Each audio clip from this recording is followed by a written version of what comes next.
You are now live with the Palazzo Podcast. 2 L's, 2 Z's. Utah, give me 2. Uncensored and raw tonight. It's me and my special guest, who I'll mention in a moment. No Deary tonight. Deary's still struggling from the terrible Great Flood that has just impacted Southeast Michigan like a mofo. Real pain in the ass. Deary, we're thinking of you. Shout out to Deary. I hope you're doing well out there. Best with the basement and the restoration that's going on there. But have no fear, because I am joined tonight by Brockness Monster, Broc MIller from FTN. Let's give it up for my main man here. Broc, welcome in to the show. It's been long overdue, and I'm thrilled to have you aboard, my friend.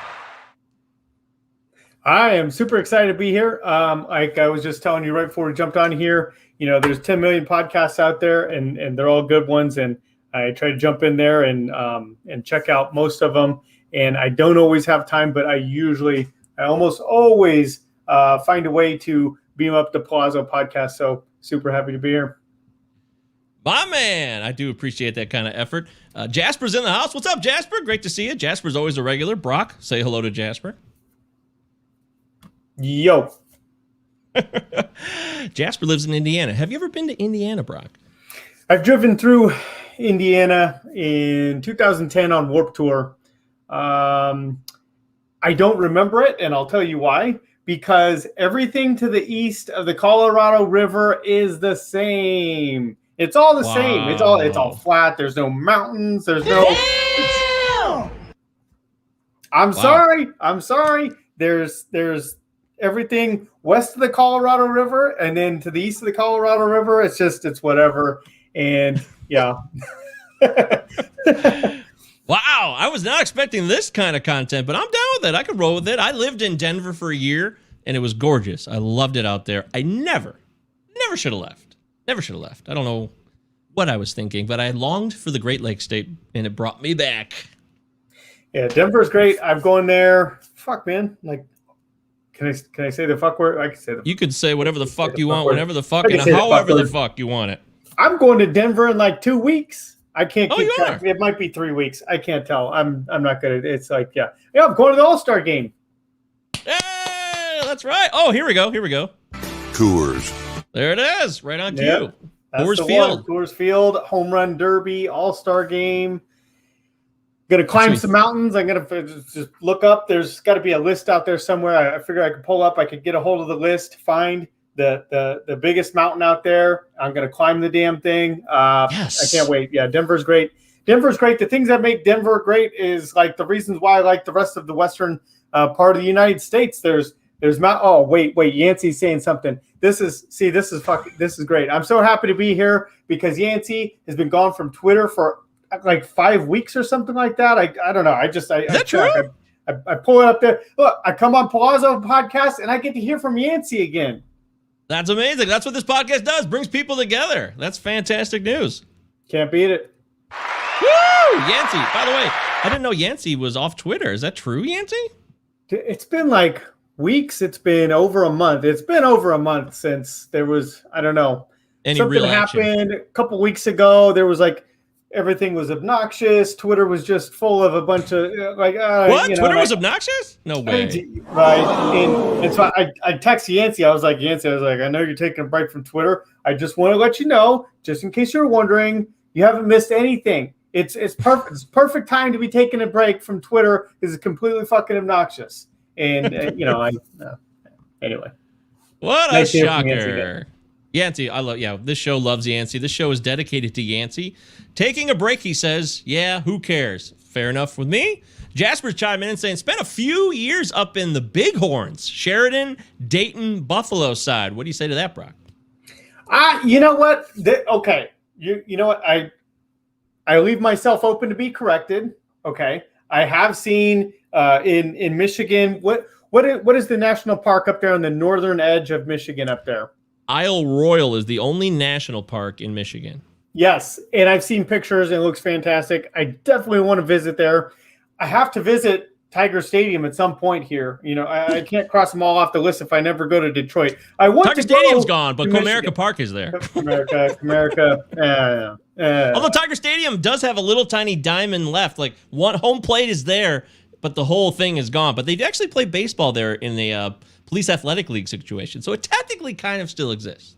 Yeah. Well, I'm going to have to go visit both of them then. I'm going to have to see that for myself. So at some point in time, a trip to Michigan is definitely there. But I'm telling you, man, the left coast, I hate to be an asshole, but it's great. There's like 8,000, 10,000 foot tall mountains everywhere. The beach is like right over there. The Dodgers are like right over there. If I really want to get crazy, the Padres, they're like right over there. Literally, last weekend, this is what I did. I was in San Diego. I went to the Padres game. I saw Tatis hit 3 home runs. And the next morning, I was teaching my nephew how to stand up paddleboard in the bay. I left there. Like 2 hours later, I was in the mountains at 8,000 feet elevation, starting a campfire, cooking s'mores.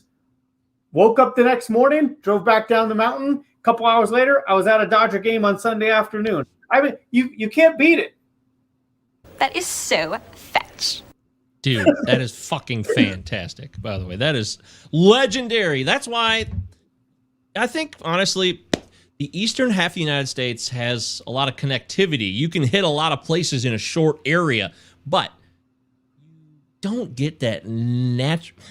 Okay, maybe you get a little bit of nature over there on the East Coast. I don't want to be a total dick about it, but that mountain-esque with the beaches mixed in and the desert, it's all over there, and it's just so much more pristine and cleaner because it's been less used by humanity in large doses, right? Yeah, definitely. It's we've got a couple big cities here, of course. We've got the Bay Area, of course. We've got LA. We've got the big cities and stuff like that, but a lot of other things kind of spread out there. There's still a lot of open space out here. Despite everybody being kind of, still 30 million people in the state of California, but it's great. Like I said, Yosemite, the national parks here are great. I'm a big fan. Well, Danielle Salinger's a big fan of you. She loves our facial hair. She's in the house. Justin Mason's other half, the better half, some would say. I think Danielle would definitely say. And she also lives in California, right? She's a Cali friend. Yeah, they're actually right down the road, apparently, from a place I was just considering taking a job up north. I was going to potentially be neighbors with them, but it was just such an expensive place to live. I just didn't think I was going to be able to make it work. Got to watch those wildfires, too, man. Jeez. It would have been pretty awesome to be able to go and see a Giants and Dodgers game with the Salingers. I would have been looking forward to that for sure. Have to settle for first pitch Arizona. First pitcher, I don't know. Justin was there, not last year. Last year was canceled. The year before, maybe this coming year. Maybe if we have it, I don't know. We don't know. Fingers crossed. Yeah, it's still up in the air. Last I heard, so it's not canceled, but I think it might happen. And I really want to go because I've never been. It would be a great opportunity to meet you in person, meet Justin, meet all these people I've talked to on Twitter and had on the show over the last year and a half. Put a face. Yep. Put a bump of a fist to it, it'd be really cool to do that. I'd be totally down for that. Plus, like Phoenix in like early November, it's beautiful there. It's just beginning to become bearable. So hot during the summer out there, but November it's a nice time of year to go. No doubt. By the way, this is for you, Danielle. This is a little teaser. 200 dicks on the dance floor. 200 dicks on the dance floor. Too many dicks. 200 dicks on the dance floor. Too many dicks. That's a lot of dicks. That's just a little teaser, but I promised Danielle that, and she's basically showed up for the dicks, let's be honest. Who wouldn't, though? I mean, we all love dick. I know that this is going to be a great show because Broc is here. Broc is from FTN.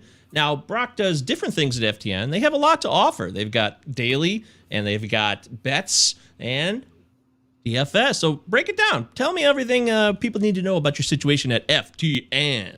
So as far as FTN and myself goes, I am doing a single entry GPP article for all you daily fantasy players out there. I don't, so many of these websites do a great job covering DFS. I mean, it's a big industry. There's a lot of money out there. Anytime there's money, there's going to be a lot of content, and there really is good content there. But it's always like focused on the max.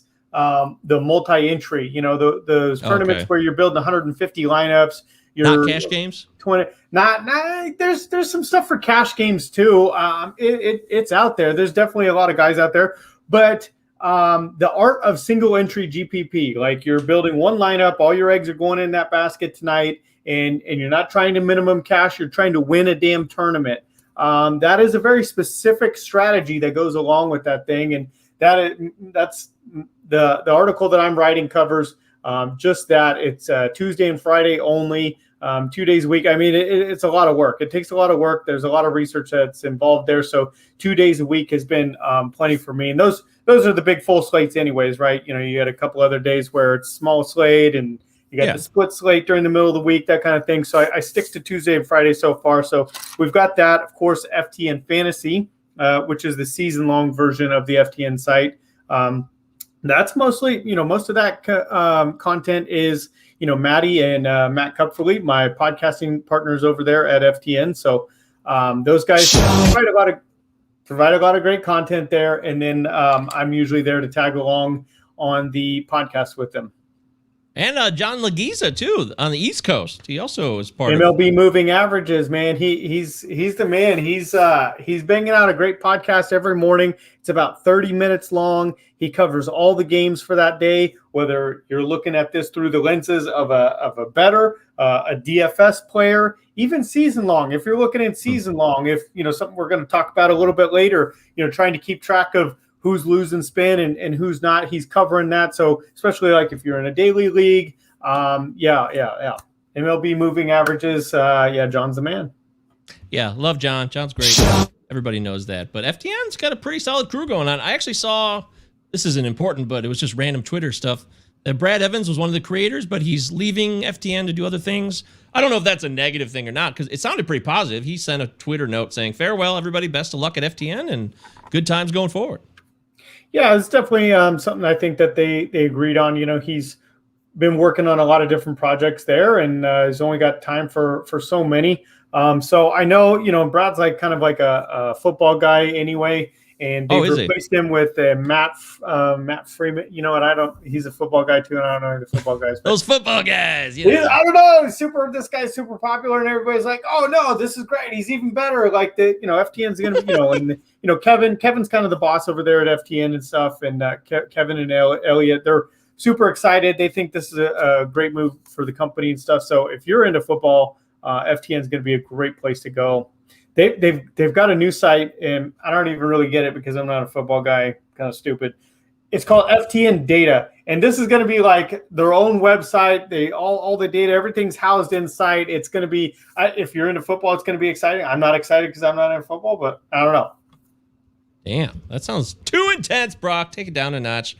I'm already exhausted. I'm done. That one is long gone. Show's over. That's it. No, that's fantastic. So FTN is really underrated. It's newer. And even though this show is presented by rotofanatic.com, which, I'm a part of, investor of, and always try to bring you guys the best fantasy baseball content we can, there's tons of options out there. And if you had to go anywhere else besides rotofanatic.com, I think FTN's a fine place to go. I really do. And I'm not just saying that because all the people that work there are so legit. I love Matty Wood. I love John. I'm loving you. And I don't know Kupferle that well, but I have had a couple Twitter interactions, but I'd like to know him better as well. So good times, man. Really good times. We should probably talk about Roto Fanatic though, because honestly, you hit me up for this podcast. I want to do my due diligence. I want to take a look through the site and stuff like that and get familiar. And I was on it for like 10 minutes, and I was already seeing different pages. Like, oh, this is totally something. I'm going to pull this up when I go through my DFS research. I do an audit of all the pitchers I want to take up. I want to look at the quality of contact over the last couple of weeks, who's getting smashed on, who's improving, different things like that. And I was already seeing things over on Roto Fanatic that I'm going to take a look at this page next time I'm doing my pitcher audit. Hell yeah, that's what I like to hear. We're going to talk more about the Data Monster, which is a great tool on rotofanatic.com a little later in the show. We're also going to cover the catch of the day, which we always do, and return to the max, some players that are on the mend, going to help your fantasy team, possibly if you roster them. If you don't and they're free agents, maybe you'll pick them up. We'll do Enrico's Inquisition because Brock is new to the show, and we're going to grill his ass and really get to know him beyond the game of baseball. And Too Many Dicks. Yeah, I already previewed that earlier. It's actually a real segment. It'll make sense when we get to it. And the gunk is gone. pitcher examinations since June 22nd, which I'm also focusing on Matt Williams' article. Shout out to Matt. Obviously, he's one of Roto-Fanatic people as well, but he also works at NBC Sports Edge, which just does not flow off the tongue like Roto World does. However, the article he did is fantastic, and it's about the numbers we're seeing and the changes, if there are any, from several different pitchers since the inspection gang started doing their inspections on June 21st. So we're going to talk about that. And what do you think of that, Brock? Real quickly, these inspections, doesn't it just annoy you? It seems like, why did we have to get to this point where it had to happen in the middle of a season? The umps look like assholes because they don't want to do it, but they got to do it, right? You know, and it's too bad. I feel bad for the umps because everybody's already all up on the shit all the time. And then now this thing and everybody's, booing the umps. And I think it was like Joe Davis on the Dodgers broadcast the other night brought up kind of a good point. Like Clayton Kershaw had just finished off like the 8th inning. He had 13 strikeouts, just beautiful performance there. And he's coming off and the whole stadium is just, giving it, he's over 100 pitches. Everybody knew he's done at that point, cheering him off the field. It was a really neat moment. And he's kind of, waving, kind of coming off the field. And then he's got to stop and he's got to undo his belt in front of everybody. He's got, it's one of those things. There's a couple different things that could be happening here. I know I've seen people talk about, trying to make the players look bad in advance of the CBA negotiations in this offseason. I've seen them saying it's a knee-jerk reaction to them changing the ball and having 6 no-hitters in the first 5 weeks of the season, a knee-jerk reaction. All these different ideas. I don't know which one it is, but it all makes MLB look really bad and it makes us look really stupid. And I'm sure you do this all the time. I know that I do. Sometimes I'm wrong. And instead of just wearing it, you have to admit you're wrong. You apologize. You try to fix it. You try to make it better. This has not been good for the game of baseball, them going out there checking for these substances. Where, the injuries, I don't know if injuries are really up for pitchers or not there, but definitely, Glasnow was talking about the injuries associated, how he thinks his injury happened and stuff like that. I mean, MLB, just admit, oops, we shouldn't have done this. We should have done this in the offseason when these guys got a couple weeks at home to work it out in their backyard before a full spring training this way. Just pulling the plug on it right in the middle there just has not been the answer. And, I mean, just change it. Just take it back. Well, I got to tell you, the main guy who looks like a dick here is probably Manfred. Oh, shit! I said the word of the day. I'm sorry. Man, that's the secret word of today. Sorry about that. But yes, Rob Manfred looks like an asshole. But people are saying it's not necessarily his fault, that somebody had to step in and do something about this now. He actually has his defenders, so I don't really agree with that, but whatever. This is not about that. This show has so much more to offer, and we're here to talk business. So, of course, it's got to be business time. Time to fire up the music. We've changed. This is a big change for our show, guys. The Belvedere music is over for the housekeeping. We switched to business time. It's business time from the Flight of the Conchords, which obviously is getting a lot of pub on this show right now because we did too many dicks and we're doing business time. I updated some of my audio, and I thought Mr. Belvedere was a little dated too. You know what I mean, Brock? Mr. Belvedere is very old. Girl, tonight we're gonna make love. You know how I know?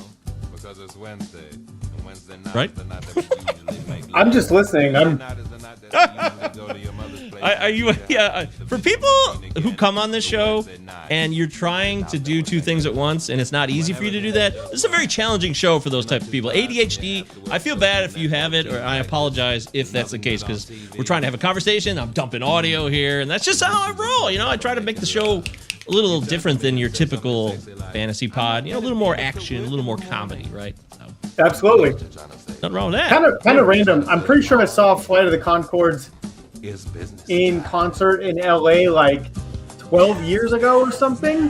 My aunt from New Zealand was out visiting, and she was a big fan. I'm pretty sure she took me and my dad down. We went down to LA and saw that. Dude, that is fantastic. They're so funny. I love that show. That was super random. Great little wonderful time. They did their live shows with the acoustics, where they play acoustic versions of a song like this.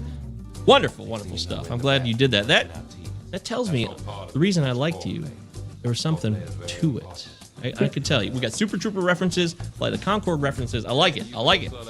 Jay Bird's here. What up, all? I vote for Michigan. Jay is a Michigander himself, so he's a little biased, Brock, but he's a good guy. Trust me, you give him a chance. He's also a Braves/Tigers fan, which is, different. Go Tigers. I think the Braves. I think the Braves and Cubs. Everybody is like a little bit of a Braves and Cubs fan if you're like in our age range. Just because when we were growing up, TBS and WGN, you get home from school in the afternoon, and if you had nothing else to do, there was like always a Braves or a Cubs game on. So I get that. Nice. That's very true. Shouldn't forget that. Cable did a lot of things for those clubs, no doubt about it. No. Want to say thank you to our new followers who are following us. The Palazzo Podcast has broke 1,000 followers. Thank you so much on Twitter. That's a big moment for us. Woohoo, yippee! We take that with pride. We don't obsess over followers, but it does show that we are growing and connected with more people, and that does matter to us.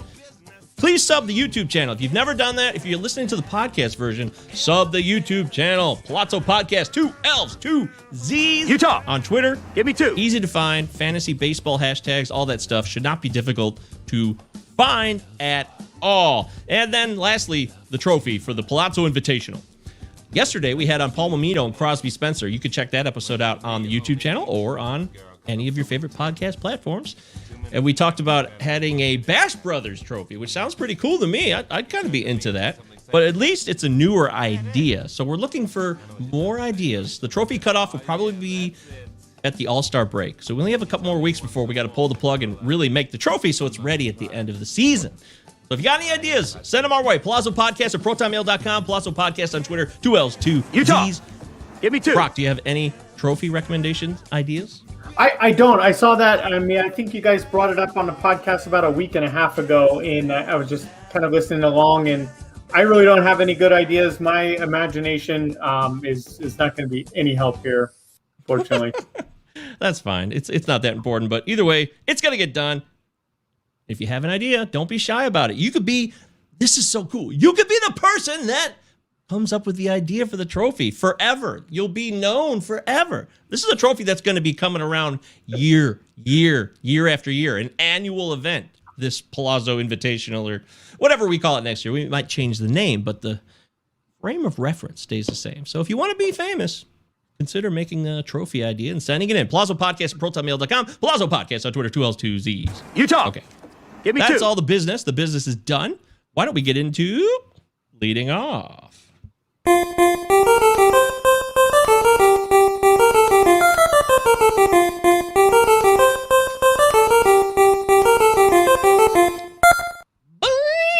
right, and leading off once again, I have shocking news. Maybe it's not really shocking because if you've been paying attention this month, Kyle Schwarber, pretty good. Good. Our first catch of the day. And once again, the guy keeps hitting home runs, and people keep pitching in the strike zone or barely in the strike zone, and the guy keeps hitting home runs. This is a true tear, an elite tear. This is one of the heaters of recent memory, not just this season, obviously, but of the last couple of years, frankly. Brock, what do you make of this Kyle Schwarber madness in D.C.?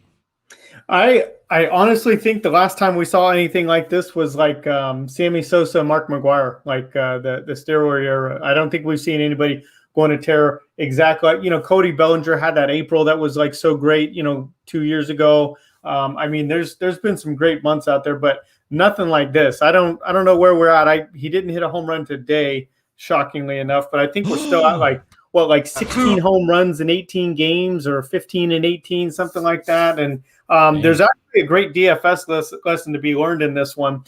Here you got a guy, Kyle Schwarber, hitting a home run every single day, sometimes 2. And give me 2. Utah. Give me 2. And then I believe it was like the Monday slate, or was it? Yeah, Monday. Yeah, Monday. And they're facing Rich Hill, I believe. All of a sudden, he's facing a left-handed pitcher, and nobody used him in DFS. Everybody, there's a left-handed pitcher right there. That's perfect opportunity. Like any of us can look up the splits and see, like, okay, his weighted runs created plus is a bigger number if he's facing right-handers than left-handed. Anybody can look that up. The guy's hitting every single pitch over the fence. The only difference on Monday, lefty, righty, I don't care. The only difference, he was 2% owned on Monday. The day before that, he was like 35% owned. That's something you got to take advantage of right there. Damn! Yeah, that definitely deserves a damn. That's painful. Missed opportunities in DFS drive me nuts. I couldn't hang. I never played DFS full time until this season. I decided to commit to a site. I didn't do FTN. Maybe I should have.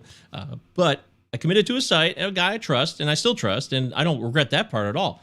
But I just lost all my money, really. It was 6 weeks of playing from opening day, and by mid-May, I was mostly cashed out. I tried to play cash games a lot, and then I'd pepper in a couple of tourneys here and there.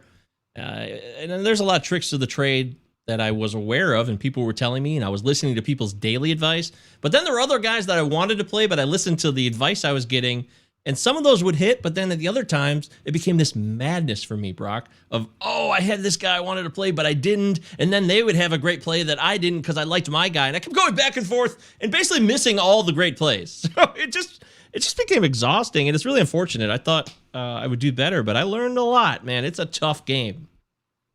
It's really tough, and if I can pass along anything, I've been playing pretty much every single day during the baseball season since, I can't remember if it was like 2013 or 2014. So for a long time, and there's a million lessons out there. I think I've learned them all, maybe not.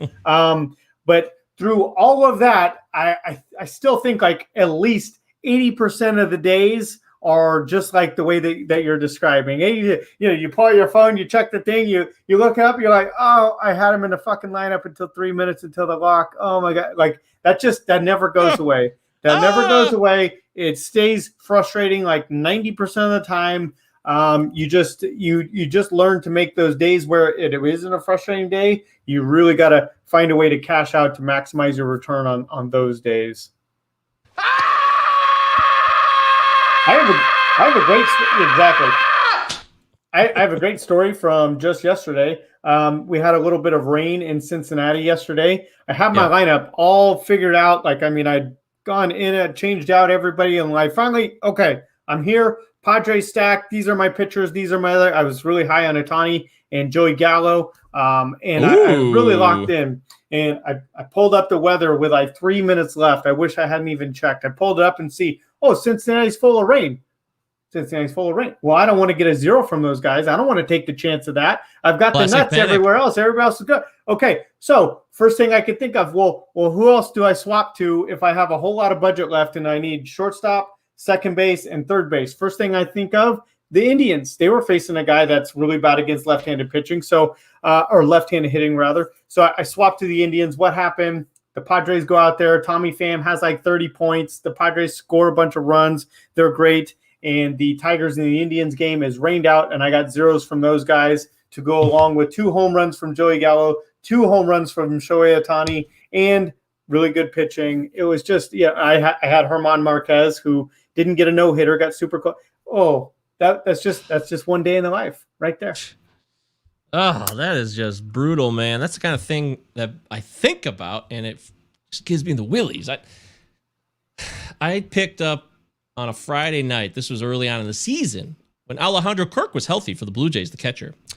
Him and Kurloff, I played both of them, and they both had 2 homer nights, and I played in a $30,000 tourney, first prize, and I was so close with those guys. But the rest of the lineup stunk so bad that I ended up being like 30 points short. It was I scored like 215 points, which is right, but it still wasn't good enough. It was a massive night. Yeah. Right. 215. Yeah. Most nights these days, 215 wins a tournament. It was a crazy night. I'd have to go look at all the stats. There was probably some other guys that still bumped other people, but I also shit the bed so bad if you shit the bed with a pitcher too, it can really screw you. And there's another guy who's really cheap who goes off. That, all these things matter. But it's not a DFS show, but DFS is interesting. I'm not done with it, but I still find it interesting, and I'd like to continue to talk about it. If you guys play DFS out there, you should definitely be following Brockness Monster on Twitter. That's Brock with no K, by the way. Brock Ness, like the Loch Ness Monster up in Scotland. I don't know if I can do a Scottish accent. That was about the extreme. Close enough for me. Yeah, all right, woohoo! Ryan says, that blows. Hope he is all good and gets it settled. Well, he's in the live stream chat over here. He's talking about Deary, our co-host, unavailable tonight due to the continuing frustration with the basement. We wish you the best, Deary. And Ryan is a huge fan of Deary, always supporting Deary and his massage business. So thank you, Ryan. We do appreciate that. You mentioned Yohan Moncada. You want to talk about Moncada for a second here, Brock? I kind of considered it, but then right after that, I saw that you put in Schwarber, and Schwarber's really just definitely more exciting than Yohan Moncada. But it is kind of worth mentioning Yohan Moncada. If you pull up the weighted runs created plus, the top hitters of the 2021 season, it's like a whole bunch of guys with like between like 12 and 25 home runs or whatever. And then there's Adam Frazier. Has like 4 home runs, but he's still up there. Yohan Moncada is 40th in weighted runs created plus, only has 5 home runs so far. I don't have his tab open. I closed his tab earlier, so I'm kind of shooting from the hip here. But anyways, the point was he was like the only guy up there in weighted runs created plus that really didn't have any power, aside from Adam Frazier. And we know Adam Frazier's not going to hit any home runs. They could trade him to the Yankees like they've been talking about. He might hit a couple more, but he's still not going to hit more than a dozen. Like, I'd be surprised if he hits a dozen. Anyway, so Yohan Moncada, taking a look under the hood for Yohan Moncada, the walk rate is through the roof for him this year. The plate discipline's been great there. I mean, he's been a legitimately great hitter. The max exit velocity is right in line with his career. Like all those other numbers kind of look like they're kind of in line. He's just hitting a few more ground balls than he did in the last couple of years there. I wouldn't be surprised if those correct a little bit. And by the end of the season, you're taking a look at Yohan Moncada. He's like hitting 290. Maybe he gets to 20 home runs. I think we're looking at a big second half from Yohan Moncada. So I wanted to throw that out there. We're going to get all in your face and point out your faults. I'll tell you this. Do you think Moncada will hit 20 home runs this year? He's at 5. No, he's at 5. I'm hoping for him to get to, I would change that number to 18. Kind of hoping for 18. Yeah. I was banking on 20 from him. I really thought it was easy peasy, but that has not been the case. He's hurt me a lot of leagues. He's had a solid batting average and he scored some runs. But I did have him as Dark Horse MVP on RotoFanatic. Every year we do the Dark Horse Cy Young and MVP.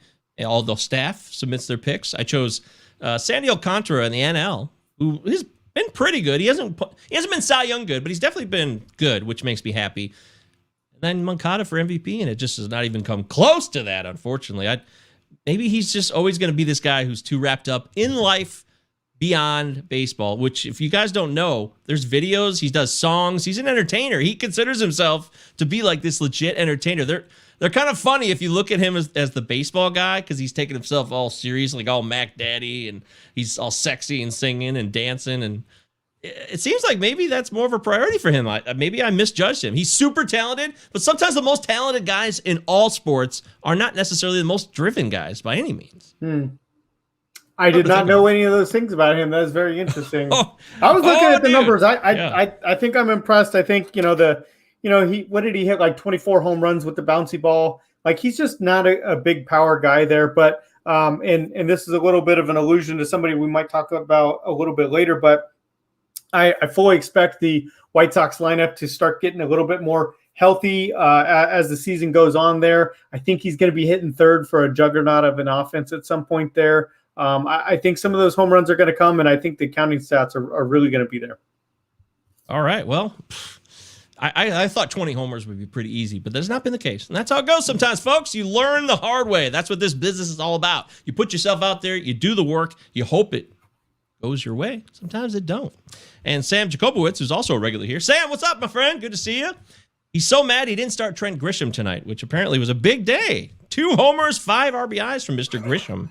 So that's a nice DFS play, right? That is, and I think the Padres were my top stack for tonight's DFS slate. My article. Okay, that's interesting. I wonder how much Grisham was going for on the sites tonight. Ballpark.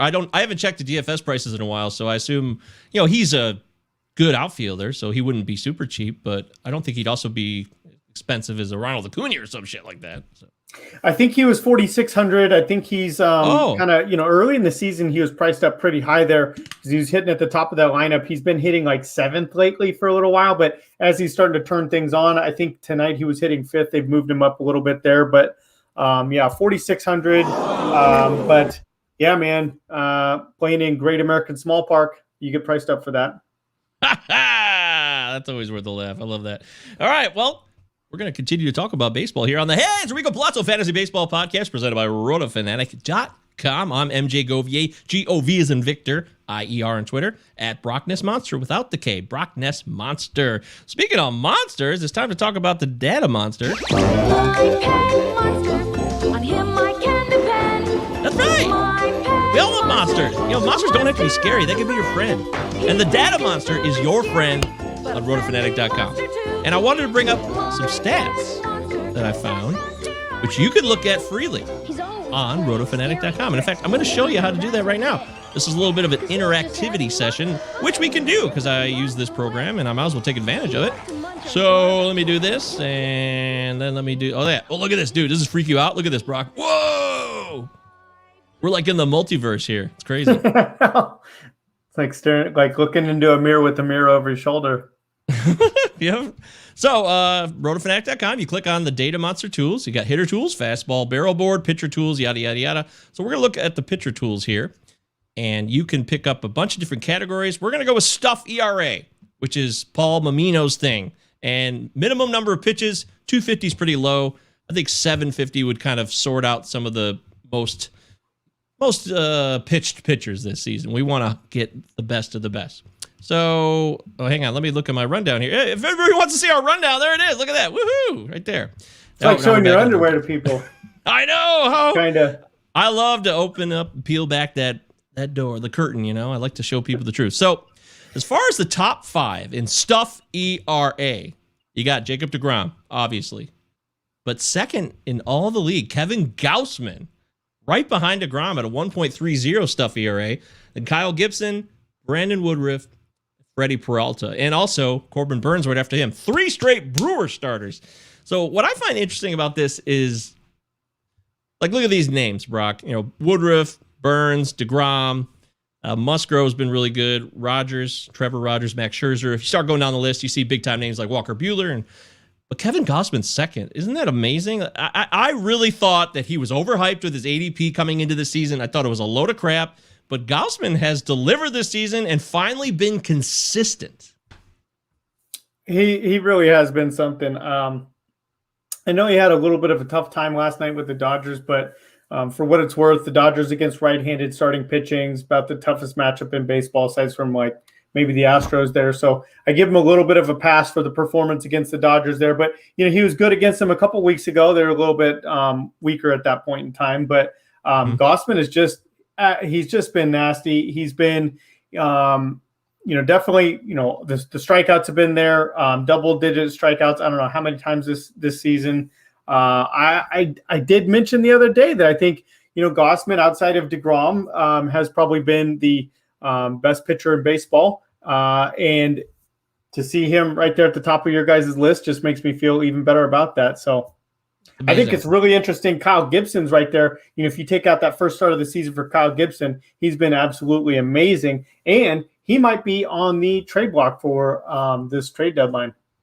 Good call. Very good call. Kyle Gibson, I was so invested in him in 2019 and even a little bit in 2020, and he never cashed in. I thought he was worth more. I thought he was capable of more with that sinker and the stuff he had. But going to Texas this year has finally clicked, and the cutter has been a big new revelation for him, which is fantastic. So if you had Kyle Gibson on the free agent wire or you picked him up late in a draft, kudos to you, my friends. You're sitting pretty. All right, let's take a look at the hitting leaders. I wanted to focus on one stat. This is plate discipline focused, okay? So I'm going to update these. Oh, wait, I got to update the pitchers. 750, blah, blah, blah. There we go.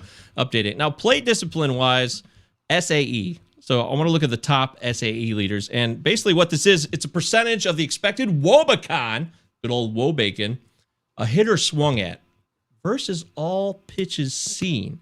And 110, the number 110, I know this sounds complicated, but I'm really trying to help you guys here because I think this is useful stuff. 110 means a pitcher swung at pitches, or hitter swung at pitches with an expected Wobacon that was 10% better than all the pitches he saw. It's complex, but if you look at the numbers in the top 5 here, Tyler Stevenson, number 1. Okay, well, that's a little surprising.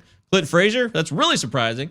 Then number 3 is Vladdy Guerrero. That's starting to tell you if someone who's really great at plate discipline should be in the top 5, Vladimir Guerrero, Juan Soto, and Brandon Belt rounds out the top 5. Brandon Belt is always an elite walks guy, OBP guy. He's selective with his pitches. So I thought it was interesting to note that even though Tyler Stevenson and Clayton Frazier haven't had the exact amount of playing time that Vladdy and Juan Soto have had, and Brandon Belt really, they're still in the mix here, and it's an interesting mix. So I'm just wondering if anything stands out. When it comes to plate discipline and OBP leagues, first I want to know, Brock, are you a big OBP league guy when you play in leagues, or are you an average guy? Are you a classic, I guess, is what I'm curious about. Well, I'm an NFBC guy for the most part. I think I have a dozen leagues going this season as far as season long goes. And I think 9 of those dozen are on NFBC. And then 3 of them are on ESPN. So I don't, the ESPN ones are like home leagues with like points and stuff like that. And then of course, NFBC is a batting average league. So I don't have any on-base percentage leagues, but I think that if it were up to me, I think that NFBC could just migrate over and become an become an OBP format. I think it'd be a little bit. I think that they can, resolve the batting average stuff a little bit there. I think maybe we take a look at resolving the saves thing there. Saves are kind of obnoxious there. I think I prefer on base percentage. And as far as saves, I think I prefer somebody smarter than me come up with a good solution. And I don't have one. I just know that I don't like drafting saves. And he stood there like the house by the side of the road and watched it go by. Struck him out. That's you with saves. You're just watching, you're waving. Hey, see you, saves. Who cares? But it's a good policy, Brock. I'm with you. Yeah. Yep. Because you pay for saves. I find you're missing out on really, really elite talent and stats in other positions, in my opinion. And saves, a guy like Alex Reyes, for example, he was way down in ADP coming into the season. You could have got Reyes for next to nothing, and he's been 300. Yeah, 300 at least. He's given you 17 plus saves already. Been one of the league leaders in saves. Meanwhile, you paid the same price, or you paid an insane price for Hendricks and Hader. And Hader's amazing. I love Hader. I think the strikeouts and the ratios, depending on the type of league you play in, can actually be worth it. It's all context based, but generally, I agree. I think a lot of us seem to agree that you paying for saves could be a mistake. He has a changeup now. Yeah, I saw that last night. Sarah Sanchez, shout out to her. 3-time guest on the show, by the way, Sarah Sanchez. It looked awesome, and I was excited. Jaybird says, also an NFBC guy, but I hate when my pitcher walks my batter, and I get only the negative. What do you think of that, Brock? Yeah, I have enough leagues going that I'm not paying that close of attention. I'm just kind of check at the end of the night. Like hopefully the guys that I was high on hit home runs. The guys that I faded didn't hit home runs. I just kind of take a general scope of the slate at the end of the night there. But that's kind of an interesting point. I'm sure it's happened to me many times this year. No doubt about it, Jaybird. That's a good call. Brian K. Rajman, one of the biggest Palazzo supporters ever was. Brian K. Rajman. Love you and your son. Love the whole Rajman family. I do. K. Rajman says Reyes is 2020, which I assume means hindsight is 2020 now that we can see what Reyes did for us. But I think he's 20 for 20 in saves. Oh, shit. Is that what that means? That's my guess.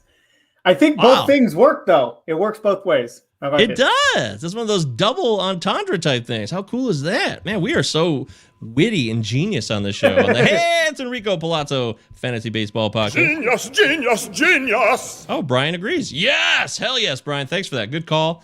Reyes is probably going to implode. His walk rate's out of control. We actually covered that on last night's podcast. So if you want to hear more about that, you can listen to Paul and Spencer Crosby talk about it in great detail. All right. Right now in the podcast version, you're hearing Mark Morrison is singing Return of the Mac. I don't know the words that well, but I love to sing along and have my fun too. But on YouTube, no music like that is allowed. So we have to pretend, Brock. But we got some people on the mend here who should be coming back and making an impact in lineups as well. Brian says maybe good vision too. Okay, great call. Thank you, Brian. Nico Horner should be back with the Cubs really any time now. He's been on a rehab assignment since Sunday. I love Nico Horner. Real quickly, Nico Horner, is that a guy that you've targeted, picked up, and acquired, been interested in? Or is Patrick Wisdom going to be somehow involved in cutting out some of that play time that looked to be Horner's earlier in the season. Yeah, I think Horner's going to be back to reclaim that timeshare that he had before Wisdom came along, before Horner got hurt there. I think. Yeah, and Sogard sucks, right? So. Yeah, Sogard. I mean, so I think Horner. He's been like a top prospect in the past, and really looked like he was kind of putting things together there before he got hurt. So I think they're going to give him a chance there. Patrick Wisdom. I was joking about it at the game the other day. He came up, hit 10 home runs in like 2 weeks or whatever. They quit throwing him fastballs. He quit hitting home runs. That was kind of the end of it. He did hit a home run like on Monday or whatever. It was like he hit one on Monday and hit one last Thursday. So he hit 2 in his last 5. So it's not a total fall from grace, but I see your point. 2 pitchers that didn't get to look at the book on him. Don't throw him a fastball. Those 2 guys missed it. Nobody else missed it. So he hit home runs off them. I think Horner's back. I think Wisdom was fun, but I think it was a flash in the pan. Well, then you make me feel better about dropping him in the tag team league I run with Eric Cross. That makes me feel better. Thank you. Because I felt bad because we were starting Garrett Hampson all of a sudden, who wasn't playing anymore. But last 2 days, Garrett Hampson's been on a fucking tear, which is just, it's classic Rockies. It's Rockies at its finest. Coors. Isn't not. Yeah. The Rockies are obnoxious. Yeah. Coors. But hey, who doesn't love a good Coors, right? We also have Michael Kopech returned from the IL today. Michael Kopech, which is good news. White Sox starter, reliever, probably reliever, I figure, even though he still will be a starter someday. But that's a nice arm to have if he's healthy. The White Sox could use that. But the White Sox could use more offense as well. Michael Pineda is getting closer to returning for the Twins. Probably next week he'll be back. If you're looking for a starter who maybe the Twins would like to trade because they're out of it, maybe they'll try to pump him up so they can move him at the deadline, which would be good news for anybody who's interested in using Michael Pineda for wins, strikeouts. Are you a Pineda fan or? Yeah, he's solid. I have him on a couple DCs. If we're talking leagues with like Fab and stuff like that, like hopefully you don't need Michael Pineda. Like that's it's a really bad sign. But if it comes to that, he's fine. You know what you're going to get with him. He's not going to blow up. He's not going to win your league. Sounds ominous. Jesus.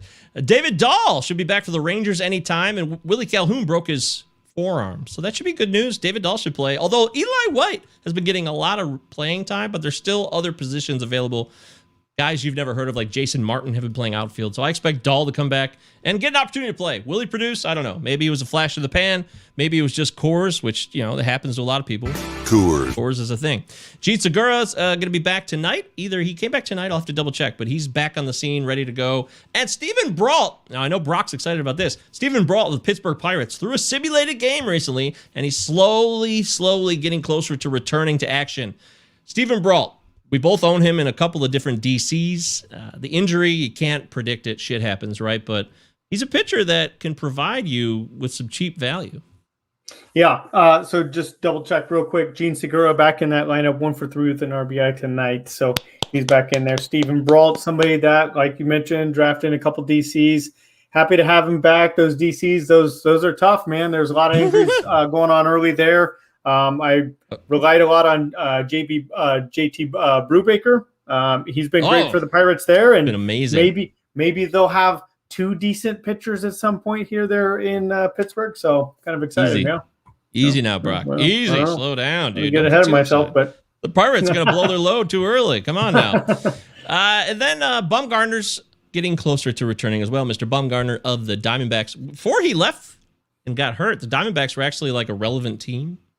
Since he's been gone, since Bumgarner's been gone. That's so dumb. Kelly Clarkson style. Bumgarner will likely now have to be a trade target because that team's in the shitter. Big time in the shitter. They set the all-time record for most consecutive road losses, Brock. They're a fucking joke. But what's not a joke, Brock, is Ryan Weathers is coming back up. And I want to give a big shout out to, I believe, was this Ryan or Star Platinum on the Sunday evening Fab show that we do every Sunday, 7 p.m. Eastern time, right here on our YouTube channel. Sub. Hit the dingy button.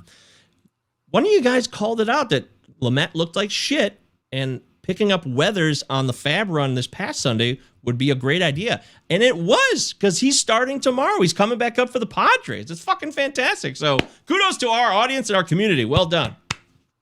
Yeah, it's a good play. Saved you some money there. Yeah, big time, because it's going to be much cheaper this weekend. I picked him up in 2 leagues, so I definitely owe somebody a beer or whatever you guys drink out there. If we could find out who that was, we do have the video. I'm sure I can go dig it out, but I thought it was Ryan or Star Platinum brought that up. Bottom line, though, Ryan Weathers, limited innings potential because he's young and he hasn't pitched a lot. Do you like Ryan Weathers, though, as somebody, as a streamer, or is he someone you could really hold on your roster for rest of season? Because I would have worries about that.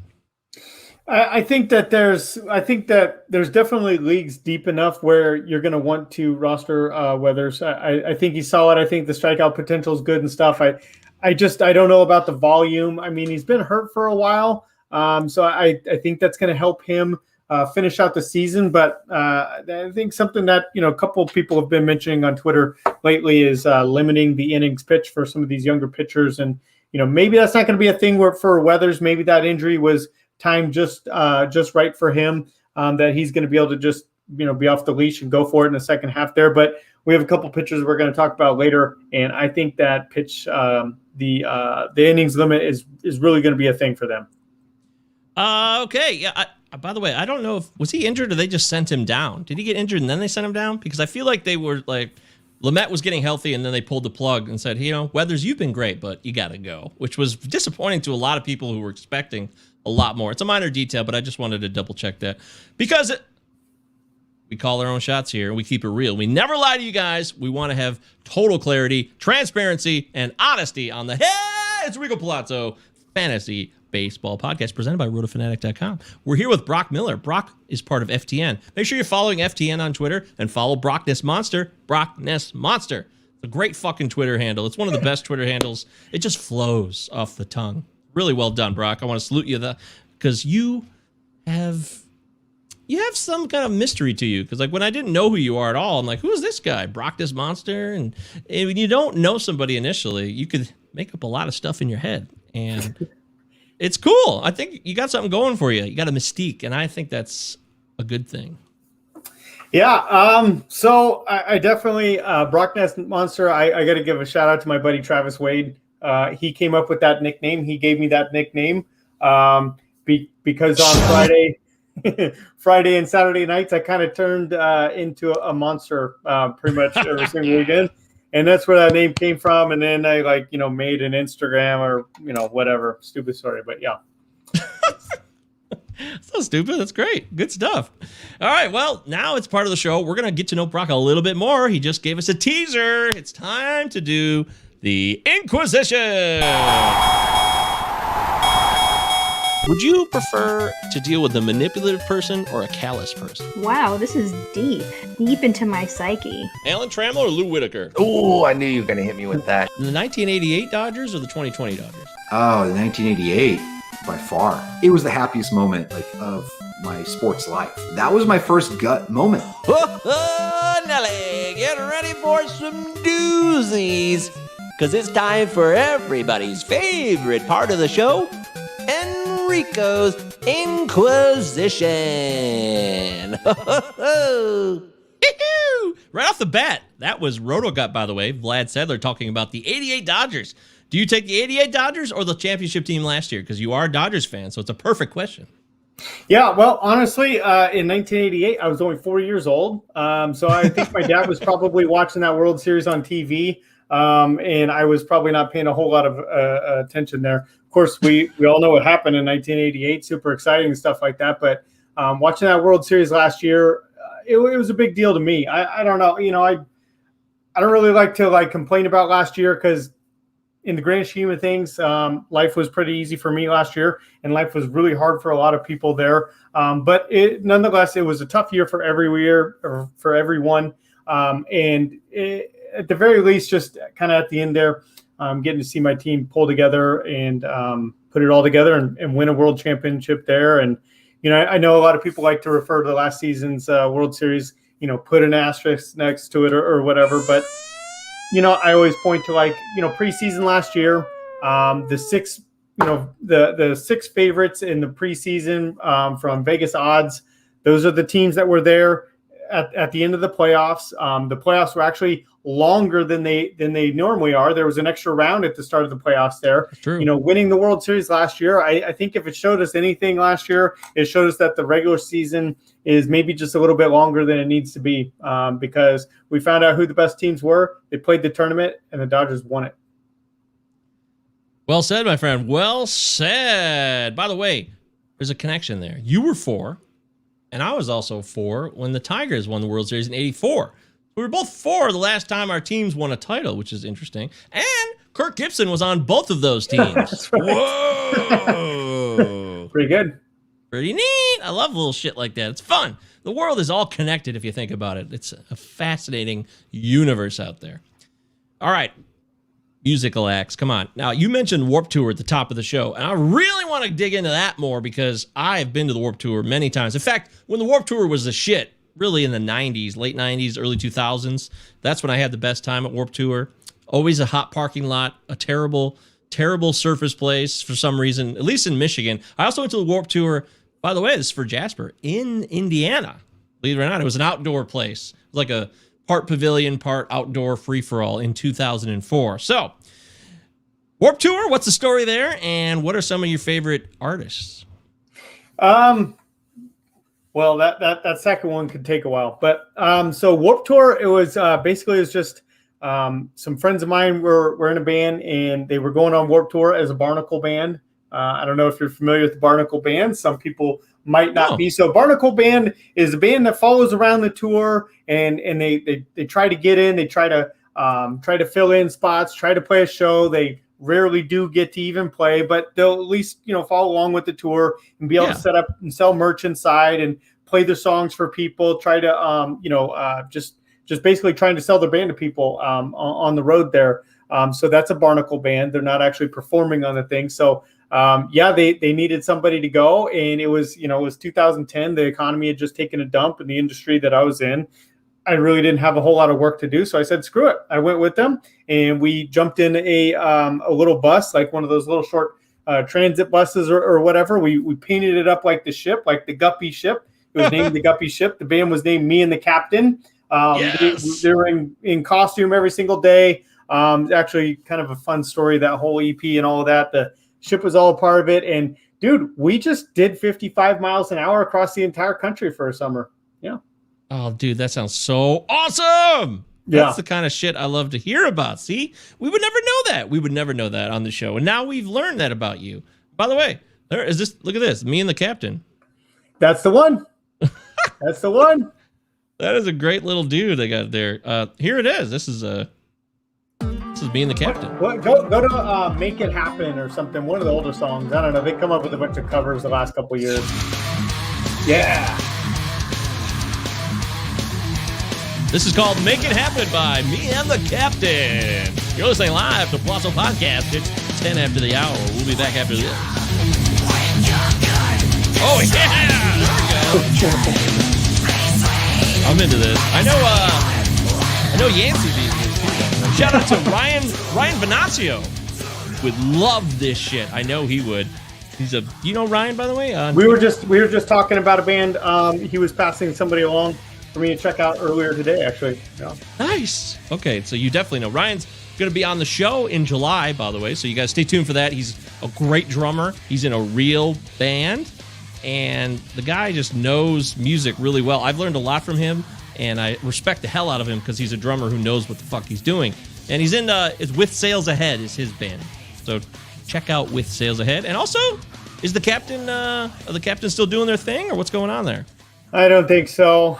They actually, for the most part, right after that trip, they basically broke up, and the captain was still doing some stuff. The captain was still making songs and everything. They're kind of linked in. I used to work for a band called A Static Lullaby. I don't know if you remember that band. Yeah, I've heard the band name for sure. They did that Britney Spears cover that was like made the Pop Goes Punk albums, like got popular from that one there.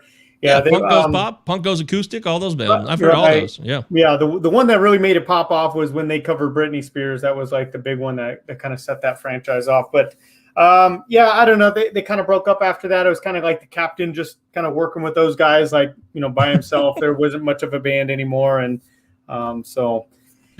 That was 2010.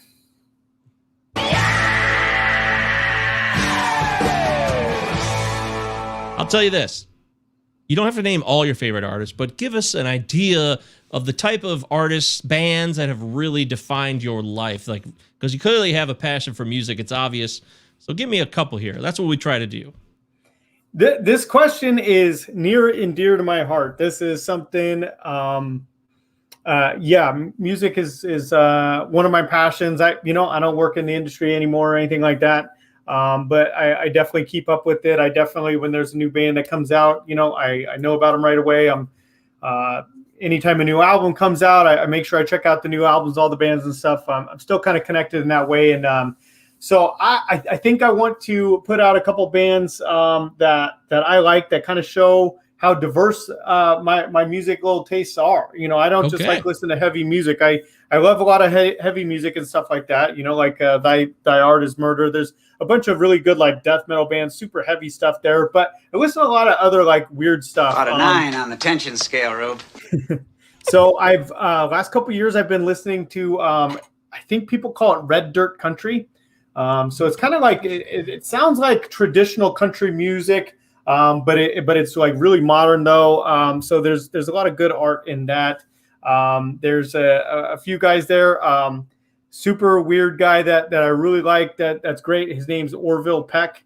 Orville Peck. That's a great name, by the way. Orville Peck. It's a great name. It's a great singer. He does some country, super weird, off the wall shit there. But definitely so you're you get into country. So like, kind of like alt country shit, like rock country. No, it's just like the only like distinction that I really want to give it is it's not like the pop music country that they play on TV and stuff. It's not like Rascal Flatts and shit like that. None of that. I had a terrible experience to a Rascal Flatts DVD one time. It was the worst night of my life. Trust me. I'll just leave it at that. I'll leave it at that. Yeah. It sounds bad. No, it was. I mean, so definitely, if you guys are looking for musical recs, hit me up on Twitter. I'm full of them. Some of my favorite artists. Another one I want to throw out there. My favorite artists of like the last 10 years will probably have to be a band called Let Live.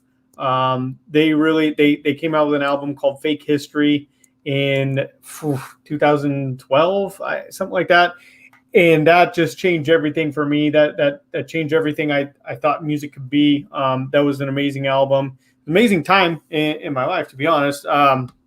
Yeah. So Let Live, Orville Peck. God, this is like I'm so like I feel like the spotlight's like shining on me. I'm like I have like 50 favorite bands and I can't think of the name of one of them. Like, yeah. And you want me to change? Fuck you. And Black Bear. Yeah, I like Black Bear. Black Bear. Yeah. What about SoCal skate punk from the 90s and shit? Are you into that stuff at all? We've got a lot of that out here. Actually, when I worked at a music venue here in Southern California, we had a lot of that come through. So definitely all of that. Yeah. I grew up in that stuff, like Lagwagon, Strung Out, No Effects, Bad Religion, all that stuff. Yeah. That was out in the suburbs of this area, Michigan, that I grew up. Part suburbs, part Detroit. That was huge for us in like 1996 Warped Tour. That was the first Warped Tour I ever went to. Was 96, and all those bands, Bouncing Souls, a lot of East Coast stuff too. So I love all that stuff, and it's still a part of me. I don't listen to it as much as I did when I was younger, but I still have a tremendous amount of respect for punk rock, skating, and the ethos of all that stuff. Kind of lines up with my overall point of view. I mean, it was a time and a place, Yeah, absolutely. I think we're on the same page. That's some good stuff. I'm going to check out all that because everything you described was new to me. I wasn't really familiar with any of that. And I like to think I have a pretty healthy palate, a wide range of music selectivity. So I'm going to check it out. And I hope you guys are writing it down, or you can go back and rewind this and listen to it. Hit me up on Twitter. Oh, yeah, I'll send real you a life. couple links. I can send you, if you want YouTube links, if you want Spotify links. I love that shit. People like, they talk about their love language. Like, that's mine. Sharing music, that's my love language. Yes. Okay, that makes a lot more sense. Yes, please hit up Broc. Child, please. No, I'm serious. She's going to do it. Everybody should do it. I'm going to talk to you more about music, too, in our free time. I didn't realize that you were so passionate about music. And that's why we do the show. I'm learning about you. That's why we're in Enrico's Inquisition right now on the Hey, It's Enrico Palazzo Fantasy Baseball podcast. Would you rather be stabbed or arrested? Well, I've been arrested and that sucked and stuff, but like, I don't know, like everything was normal the next day. And if you're stabbed, things are not normal the next day. Yeah, arrested. Jail sucks, but I mean, you know, it could be worse. Yeah, good. Yeah, it could always be worse. How about between these three pitches, which is your favorite? Change up, the curveball, or the slider? Just the pitch itself. You have a preference? Yeah, probably the changeup. You know, the slider's been like the sexy strikeout pitch for the last few years, but we've seen a real resurgence with the changeup over the last couple of years. Some real awesome changeup artists out there. So I'm going to go changeup. Nice. That's a great call. Is there a pitcher that you recall that had a nasty changeup, or you just loved watching him throw that changeup? No. Nope. All of them. All of them. That's honesty. You know, thank you. I mean, you know, Pablo, the Marlins, those guys throw good changeups out there. I mean, there's a lot of good changeups out there. I just like, I like to be a little bit of a contrarian. That's like the DFS player in me. And I feel like the chalk answer is the slider. So that was part of it too. I got to go change up then. Actually, the chalk answer is the curveball. If you want to know, the most responses we've had is probably the curve, with slider second and changeup third. So you definitely went full contrarian with changeup, but curveball gets the most responses. Interesting. And we get Barry Zito mentioned many times for some reason. So yeah, Barry Zito, you know, Kershaw. Kershaw's kind of I don't know how deep we need to go into this. I feel like Kershaw's reinvented his curveball a little bit because he throws it at the top of the zone now, and he used to throw it. He used to like tunnel it with like a low fastball, and now it seems like he doesn't. He's trying to like backdoor it in the top of the zone there. A little bit different. I was there at the game on Sunday. I was sitting there watching him pitch, and I'm watching him. I'm like, he's not missing high. He's throwing that pitch high. Why would he want to do that? I don't. You know, I think he's trying to like steal a strike. I think he's trying to just, you know, backdoor it, you know, catch the top of the zone. He doesn't want to swing. You know, back in the day, you know, when he was 24 years old, he'd throw that thing. It's coming barreling right down to the middle of the zone, and then it just disappear on him. He's trying to get a swing and a miss. I don't know that he's trying to get the swing and a miss with it anymore. You know, people don't mention this either. Verlander never gets mentioned, but he had a great curveball in his career, and no one's ever said that on the show. I just want to give Justin Verlander the shout out. He deserves respect for it. He's got a lot of pitches that he threw really well, has thrown well, and will continue to hopefully throw well. But that curveball is great, so wanted to get that on the record. Brock, this is the official fantasy baseball podcast of Russell Crowe. So Russell Crowe's Master and Commander. Have you ever seen that film? Who? What? Will Crowe? Not a good pitcher. He pitches for the Pirates. I know that the Pirates are hoping that they're getting something out of Will Crowe here, but we haven't seen it from him yet. No, we never heard anybody say Will Crowe, but Russell Crowe turns into Will Crowe. This is a new moment for the Palazzo podcast. I wish Deary was here to experience it. That's fucking hilarious. Yeah, so you've definitely never seen Master and Commander. So Russell Crowe is an actor, right? He's an actor. Is. But no, I've seen like 13 movies in my whole life. Wow. Only the good ones. Super Troopers, Old School, Orange County. My all-time favorite, Encino Man. Yeah, Brendan Fraser. There you go. Pauly Shore. Pauly Shore was funny. Russell Crowe, Will Crowe. So you've never seen that, and then have you ever seen Survivor, the television show? No. Good for you. Well, yeah. I love the fact that you've never seen any of that. However, Master Commander's a decent movie. It's kind of boring, though. And based on the entries you've just shared, you might not like it. I will tell you this. Survivor's a show I never watched. I never have. I never got it. And it's a shout out to Doug Ishikawa as the battle continues on Survivor versus Master and Commander. Moot point for this show because Brock's never seen him. So we didn't even have to ask that question, but we do ask it. But I know Doug. Yeah, Doug's great. SC streamer, Doug. Doug is an incredible dude. I love talking to Doug. He's a sweet man. Good host, too. He's got a great voice. Everybody knows this. I haven't said it in a while, so in case no one's heard this, let's get it back on the record. Also, speaking of SP Streamer, he's looking for a host. Not to replace Doug. Doug is still going to be part of SP Streamer stuff. He's doing more daily stuff for the SP Streamer brand. But Michael Simeone is looking for a host. So if any of you guys want to take a stab at it, want to reach out to Michael, hit him up on Twitter at SB Streamer. Take that chance. Take a step in a new direction. See where it takes you. Why not? Fuck it. All right, we're in Enrico's Inquisition here live with Broc Miller, FTN, and Brockness Monster on Twitter. Broc, I broached this with you earlier, and I talk a lot about my my sobriety, if you will. I don't like to call it that, whatever. I was hooked to opioids, and it fucked up my life, and I let it ruin my life, and I lost everything I had. I lost my teaching job. I lost all the respect and trust I had with all my loved ones and friends. It was all gone. But now here we are, over 3.5 years later, and things are as good as they've ever been. So you can always bounce back. It's never too late. It's never over. There is a rock bottom, and then there's also an endless bottom. So in case you people want to know that, that's what goes down. But you alluded to something about your own experiences. I'd be curious if you'd like to share a little bit about your experiences in that world. First thing that I want to respond to, like just what you're saying right now.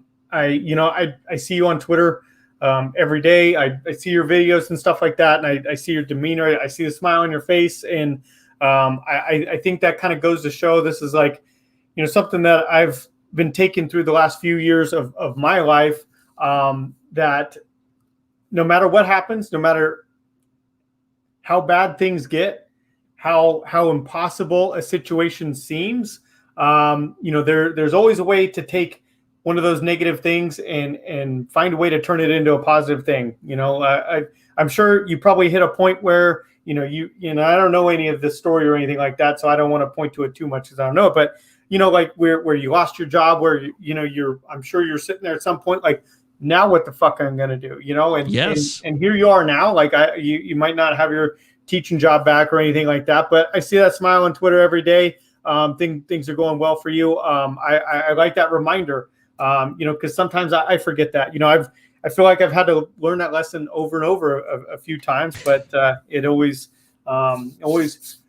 rears its head. So yeah, my story, like I said, Brockness Monster, that was not my doing. I did not come up with that. I was just kind of a asshole monster every single weekend. And I don't know how much I really want to talk about that. Sometimes kind of bums me out there. But my 20s were not super productive, man. I was kind of a party monster. I drank a lot. I got high. I did blow. I kind of wasted every single weekend. And, I finally hit a point like late in 20s, or I might've been like almost 30, somewhere in that range where I was just sick of what I was doing. I was like, what am I going to do this weekend? And it dawned on me, I'm going to do the exact same thing I did last weekend and the weekend before and the weekend before and the weekend. And it hit me. I was like 30. I was like 29 years old. I was like 39 years. I'm going to do the same thing I've done every weekend for how many years now? It's the same shit. And it was kind of bugging me. And so I decided that I would take a break. I would just take a break from drinking, no drinks. Let's do this for let's see if we could do a month. We just won't drink for a month just to see what happens here, And fuck, dude, 8 days later, I knew I would never drink again. I made it 8 days, but in 8 days, all this shit that would I get to work on Monday and I'm driving to work on Monday morning and it's dragging in the back of my mind. Oh, I was going to clean up the yard. I needed to do, that fence is still broken. Within 8 days, everything I ever wanted to do at my house, it was all done. My house looked great. I did all the chores that I needed to do, all the things. Everything changed. I was worried. I was like, well, if you're not going to go out to the bar and meet up with your buddies every weekend, what the hell are you going to do? And 8 days in, I was busier and shit. I had tons of things I could do. I did that. I started watching a lot more baseball. Before that, I was mostly just kind of watch the Dodger game 5 nights a week. I watched a lot of baseball, but only the Dodgers, and it was let's check out these other teams, kind of dig into this. I'd always played, fantasy baseball. I've been playing fantasy baseball that whole time. But it was, try to take that a little bit more seriously, stuff like that. And it was not long. And I knew I wasn't drinking anymore. And you know what? Since then, since I made that decision, it's been 5.5 years now. And literally every aspect of my life has improved. I've gotten a lot better at fantasy baseball. That's one thing. But I dove into fitness. I'm CrossFit coach now, certified CrossFit coach. I don't really coach right now. I'm at a new gym right now, but I run marathons. I run ultra marathons. Wow. I show up to work on time all the now. I don't have. It's a pandemic, so you don't have to show up and work on time anymore. But a lot of things changed for me. That's fantastic, man. Thank you for sharing that. You know, I really liked how you laid that out. You give people hope and inspiration for people who need to hear that. And it's not necessarily a track of, hey, I went to this group and I started talking and stuff. It sounds like you just kind of started looking inward and it just changed, which is kind of unique, frankly. It's not always that easy or that common for the behaviors to change like that. It really isn't. So you should give yourself a big old pat on the back. I'll give you one. I'll give you a bunch of them. I think that's tremendously inspiring. It really is. And I commend you for talking about it and being open with us. It means a lot to me, and I don't short sell it. I am being dead ass serious. You know, it's one of those things that it doesn't work for everybody. But right. There's a way to do it. You know, if you think it might be something that's right for you, you're probably right. First of all, you're probably right. If you think like, oh, this is kind of creating a problem for me, I think my life can stand to improve and this might do it. You're probably right. And it's not going to be easy. I don't think it's going to be easy. It's not, you know, there's a lot of things to replace. There's a lot of things need to change. You know, you have to change your lifestyle. You know, it isn't doing all the same things you did before, just not having a beer in your hand while you're doing it. But there's a way to do it. You change a lot of things. Sounds like there's a way to do it. You know, instead of going to that bar, I went to the gym to that bar. You know, like I made some changes there, and you know, big thing for me was you got to listen to yourself. Like when you wake up on Saturday morning and it's only like 7:30 or something like that. You know, you didn't sleep till 2 p.m. Like you don't have to go out in the front yard and shut off the car because it's still running from the night before when you drove home fucked up. Like you wake up and you kind of like I kind of feel okay, like, you know, and you go, dude, and that's another thing. This was great. As soon as I did that, I was like, dude, the weekend feels so long when you're not either like, you black out Friday and Saturday night, so you don't remember those 6-hour blocks. And then the rest of it, you're sleeping. I mean, by the time you get to Monday, the 48 hours just happened. And I don't remember any of it because I was either fucked up or sleeping. If you're sober, then all of a sudden it's like, man, the weekends are great. By the time I get to Monday, I'm like, I'll go to work. I'm cool with that. I'm ready. Amazing. That's wild shit, man. That is so cool. I love that kind of stuff. You know, all of our changes and behaviors and inspirations and the things that we learn from others and we try to apply to our own lives, they don't all fit into these narrow columns or these shapes that are identifiable from me to you. Broc is Broc. I'm me. Our experiences, some of them may have been the same, but our resolutions and our processes, they can be different and they can still be connected in certain parts. It's a fascinating subject. That's why I'm getting my master's in mental health counseling. I just find it so darn interesting. I want to see how there is a part of me that wants to see how other people think about these things. I want to help people, but I also am admitting that there's a part of my curiosity is like, what are these people thinking? How did they get to the points they got to get themselves in situations where they're unhappy or dissatisfied or they feel lost, whatever that feeling may be. And I'm really excited about that kind of stuff. So I really appreciate you being open and frank with us here on the Palazzo Pod. It means a lot to me, Broc, and you are an above average human being, and I want you to know that.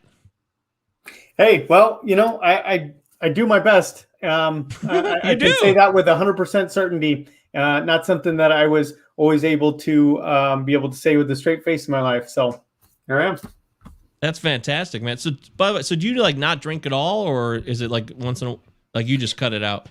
No, yeah. So I haven't had a drink in that 5.5 years, whatever that time period is. I run a lot. I spend a lot of time running, and most of my weekends are kind of away from technology to a certain degree. And nice. And I try to get up in the mountains and really get a break from things and go running. And sometimes, man, probably once a month I'll go out for a long run up in the mountains on the weekend, and I'll eat like a half of a weed gummy and just go up there and like get lost up in the mountains and just go run 30 or 40 miles and stuff. And so like I've done that several times. But other than that, then sober for 5.5 years. So I guess technically not sober. I ate a couple, weed gummies over the couple of years. Yeah, fuck all that. That's fine. Weed is it's a strange substance in the fact that, it's becoming more legal. It's legal in California. It's legal here in Michigan too, by the way. Yeah. And it also has more of a natural existence and is created from the earth. And I find that it has, and we know this for certainty now, I believe, it has properties that are healing, and people have used it for physical ailments. There's a lot of CBD stuff too, where people use that, which I think is great. And there's also mental ailments that people find it that it can relax them. And depending on the style, there's a lot of strands, as I'm sure you know. But I find it I'm very pro weed. I think it's a useful substance for people if it works for their life. I don't smoke it. It made me crazy. When I was younger, I'd smoke weed and I'd freak out, and I would always get really excitable. I never fell on my ass frozen to a chair. In fact, I've only done a weed edible once, Brock, and it was horrible. I had these thoughts that were so ridiculous. I was watching Seinfeld, the most I don't know. Perfect. Yeah, it's an easygoing show. It's not offensive. It's minimalist. It's just a comedy, right? But I was terrified of Kramer. It was freaking me out. I had to turn it off. It was so weird because I've watched Seinfeld a billion times sober and laughed. But I was looking at Kramer in a whole new way that freaked me out. I had to close my laptop and get the hell out of that room. It was really weird.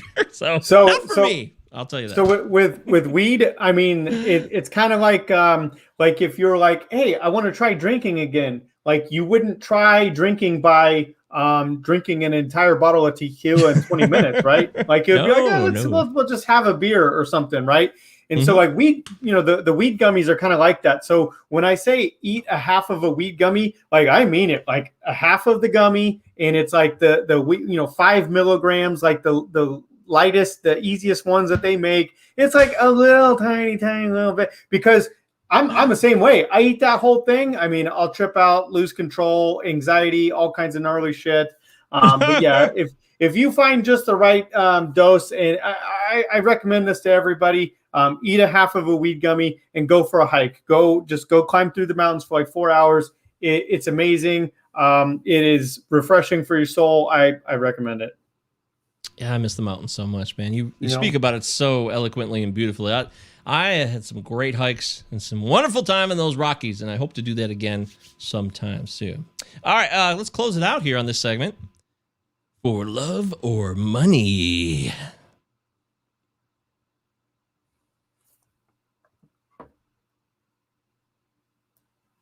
Brock? Yes? I didn't. Do I have to answer the question now? That's it. Oh. Yes. Yes. Both. That's a new one. Oh, okay. Well, I'll let it slide. I'll take both. Yeah, I'm sure you would. That's the first time anyone said both, I feel like. There's been very pro-money people on this, and we've had overwhelming responses of love, of course. But I could have a much more thoughtful response. I think, money. I'm not. I feel like I'm the opposite of greedy. Definitely easy. Beautiful. There it is. Broc Miller, Brock His Monster, has cleared Enrico's Inquisition. I hope you guys enjoyed that. I thought it was really interesting. We learned a few things about Brock beyond baseball, which is always the focus. Musical man, a lot of experience, life lessons. Hit up Brock on Twitter, Brockness Monster. I'm at MJ Govier, G-O-V as in Victor, I-E-R. And it's the Plaza Podcast, 2 L's, 2. Utah, give me 2. Plaza Podcast at ProtonMail.com. All right, we got a couple segments, and then the show's over. It's almost there. Hang tight, folks. Hang tight. You're doing a great job. I'm proud of all of you. You guys have been really, really been a trooper through this show. All right, it's time for Too Many Dicks. That's right. You're probably wondering, what the hell is Too Many Dicks? Everybody's been waiting for. I know.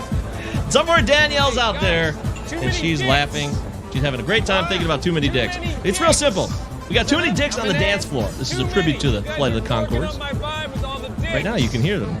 We need to spread the dicks out a little bit. Create some lady space. Come on, move apart, guys. Spread them out. This isn't the river dance anymore. Over there. Now, there's too many dicks on the dance floor. Too many dicks on So we got too many dicks on the dance floor ourselves here, and what we need to do is clear them out, spread them out. Too many dicks on the dance floor. So, gonna give Brock 4 different dicks to choose from. And he's gonna pick one of them. That's it. And they all are organized based on position. So I've made it a little easier because it's position oriented. All right, first one up here, Brock. Second base. I'm going to give you the option between Nick Solak of the Texas Rangers, Luis Urias of the Milwaukee Brewers, Josh Rojas of the Arizona Diamondbacks, and Ty France of the Seattle Mariners. If you had to clear all these dicks out, who would you keep? First of all, I want to just let everybody know this is not an easy choice. None of these are easy. I understand they're all second basemen. The next one, they're all catchers, whatever. These guys are all pretty close, pretty closely ranked. So this is not an easy decision here. Looking at this one, first one, Nick Solak, I can kind of cross him off. You know, he had a good first couple weeks of the season. Otherwise, we haven't really seen hardly anything from him. Strikes out too much. He did. I will say this real quick. He hit a home run last night, and it made my night. I was so happy. It's the first home run he's hitting fucking forever. That's it. Did he hit it off of James Carpellian from Oakland? That's who Gallo hit 2 home runs. That's a good question. I'll effort that. You continue. I'll effort that. I want to know that too. Yeah. So Luis Urias, I know he hit 2 home runs today. The Brewers scored like 16 runs, I think, off Jake Arrieta, who is awful. I don't think I could do it there. Not enough of any one thing. There's not enough batting average, not enough home runs there. Josh Rojas, I think, is going to be my pick. So I'm going to skip over real quick and say that I think Ty France is probably the best hitter of the group. I really think he is, but team context, Seattle's not a good offense there. And Josh Rojas is actually going to steal a couple bases. He's got some power. He's hitting at the top of Arizona's lineup. The Arizona lineup's been terrible, but they have to be better. It's going to it already is really hot in Phoenix. It's really hot there. But when it's hot in Phoenix, the ball really flies there. I think that offense is going to perform a lot better just based on that. And he's hitting leadoff. He's leading off against lefties, righties. He's got that shot every day. Ty France is kind of a guy. I know he hits like cleanup against lefties. Is that really happening against righties too? I'm not super sure there. So France is probably playing every day, but he's a little bit more of a platoon guy. I think he's going to give you the best batting average out of the group. But Josh Rojas is going to be a nice mix of all the different categories. If you're really after batting average, then my answer is going to change to Ty France. Okay. Well done. I respect that. Nice job. We spread out the dicks and we removed them all except one. I will say Acevedo was the one that Solak hit the home run off. It was in the 9th inning. Oakland A's reliever, Mr. Acevedo, who I'm not even sure who that is, frankly. I'll be honest about that. Yeah, he's a new guy. I don't know them all. All right, next one. Too many dicks on the dance floor. What do we got? Outfield dance floor. Yeah. Outfield time. Kyle Tucker, Tommy Pham, Ryan Reynolds of the Pirates, Adolis Garcia, the buzzy of all players. Adolis Garcia of the Rangers. Tucker, Pham, Reynolds, or Garcia. Who stays? Okay, everybody thinks I'm going to pick Kyle Tucker because he was like whatever. He was drafted, 7th round, 6th round. He was early. He was like 30. His ADP skyrocketed. Oh, he was in the 30s and 40s. He was crazy. Yeah, 30s and 40s for Kyle Tucker. So kind of like 3rd round guy there. Everybody's going to think I'm going to pick him. Tommy Pham was like 120th overall range, 150th, maybe even. Brian Reynolds way in the back. I mean, was he even top 200? I don't think he was. And of course, Adolis Garcia, nobody was even drafting him. So Adolis Garcia, of course, everybody knows, showed up on the scene, lit it all on fire. He's got like 20 home runs. He did most of that damage in like a 1-month period there, completely on fire. Then he completely disappeared. Didn't do anything for 3 weeks at a time there. I think he only had 2 doubles in that time period. Completely disappeared. But this is why I'm going to pick Adolis Garcia. He's adjusted back to the league. He's hitting again. Adjusted to him. He went through a couple week stretch there, and he's adjusted back to the league already. He's been hitting well recently. He can run a little bit there. He hits 3rd. Kyle Tucker, of course, is hitting the best offense in baseball, and he's got great tools and stuff. He's only stolen 5 bases. The stolen bases are a little bit low there. I mean, I like Kyle Tucker. On any other team, Kyle Tucker's probably hitting 2nd or 3rd, right? I mean, he's really good. But yeah, Adolis Garcia, I think that's a sign of a good hitter. When he adjusts back to the league this quickly, I think it's a sign of a real hitter. I think a lot of people thought Garcia was a flash in the pan. I definitely did. And I've been proven wrong. He's kind of been back. I want to give a shout out to Tommy Pham. He's been legit, and now he's with the Padres. The Padres have been a good offense this season. They haven't been the juggernaut that they were last year. I think at some point, and I think probably like right now, the Padres are going to be that juggernaut once again, and Tommy Pham is leading off on it. I just really like all four of these guys. Can that be it? Let's keep all the dicks. We're not getting everything. 200 dicks on the dance floor. We got too many, but if you want to keep them all, hey, why not? I mean, those are four players that definitely have value. And Reynolds' batting average has been real nice, but he's also hit a healthy amount of home runs too. So I get it. And Tommy Pham, who I usually think is always overrated, has actually kind of held his own. Everything you described here makes that almost an impossible choice. It really does. And I'll let that slide because that is really, really difficult. But why don't we move to catcher? I hope this will be a little easier. Get these catcher dicks on the dance floor. We got to spread them out, get them out of here, and we got to get one person remaining. Is it Omar Narvaez of the Brewers, Tyler Stevenson, who we mentioned earlier in the show, from the Reds, James McCann, not Brian McCann, James McCann of the Mets, and Max Stassi of the Los Angeles Angels of Anaheim. Stassi, McCann, Stevenson, Narvaez. Who stays? Well, I really like that at different points in this season. Each one of these guys have been kind of a sexy pick here. Max Stassi came back from the IL, kind of lit the world on fire for a week there, and he's basically disappeared since then. I like Stassi long term. I think he's finally a decent piece that the Angels have. That team has been like so top heavy for so long, but I think Max Stassi is a part of that team. So he's okay. James McCann, I really don't know. I don't think the Mets have like other options or anything there, and they're super committed to him. They just signed him to that 4-year deal prior to this season here. So they're definitely committed to McCann. I like that, and I like that offense to be a little bit better than it's been. Tyler Stevenson has legit power. I mean, he could, if he's going to be playing first base, I mean, he has the power to be a first baseman. Of course, they got Joey Votto there, so that's a little bit of a different thing. And he plays in Great American Small Park. He plays in Great American Small Park. It almost doesn't get better than that. Coors. Omar Narvaez. Wow, you're saying since he's like Coors? That's hardcore, bro. Yeah, hardcore. Right Coors East. Yeah, there you go. No, it's no Bush either. So. Yeah. Omar Narvaez, though, is probably going to be my pick here.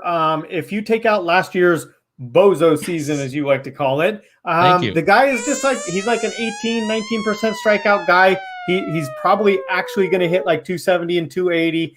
He's not going to kill your batting average. He's hitting some home runs. The Brewers offense has been really good the last like week or two. They have to be better than they were in the first like month of the season there. So I think they're going to add like Trevor Story at the trade deadline there. I think that offense ends up being good, and he's a decent hitter. I really am going to choose Omar Narvaez over those other guys, but I do like Tyler Stevenson as well. Yeah, the Brewers have had 2 double-digit run-scoring affairs over the series with the Cubs. They scored 14 the other day, and now they scored 15 today, and Omar Narvaez is involved in that. He's actually been one of the least productive members of all that, but he had 2 walks today, also had a hit. So I wonder, and I keep asking, why is Narvaez so perpetually undervalued? He's putting up great numbers. The at-bats are slightly below maybe what you'd want. He doesn't play 6 days a week, but he definitely plays 5, so I don't get it. I think that's a great call, Brock, and I'm so glad that you picked Omar Narvaez. Here on the Heads Rico Palazzo Fantasy Baseball Podcast with Brockness Monster, Broc Miller from FTN. I'm Michael Govey, of course. Deary is in his basement. Best of luck, Deary. Let's move to first base here.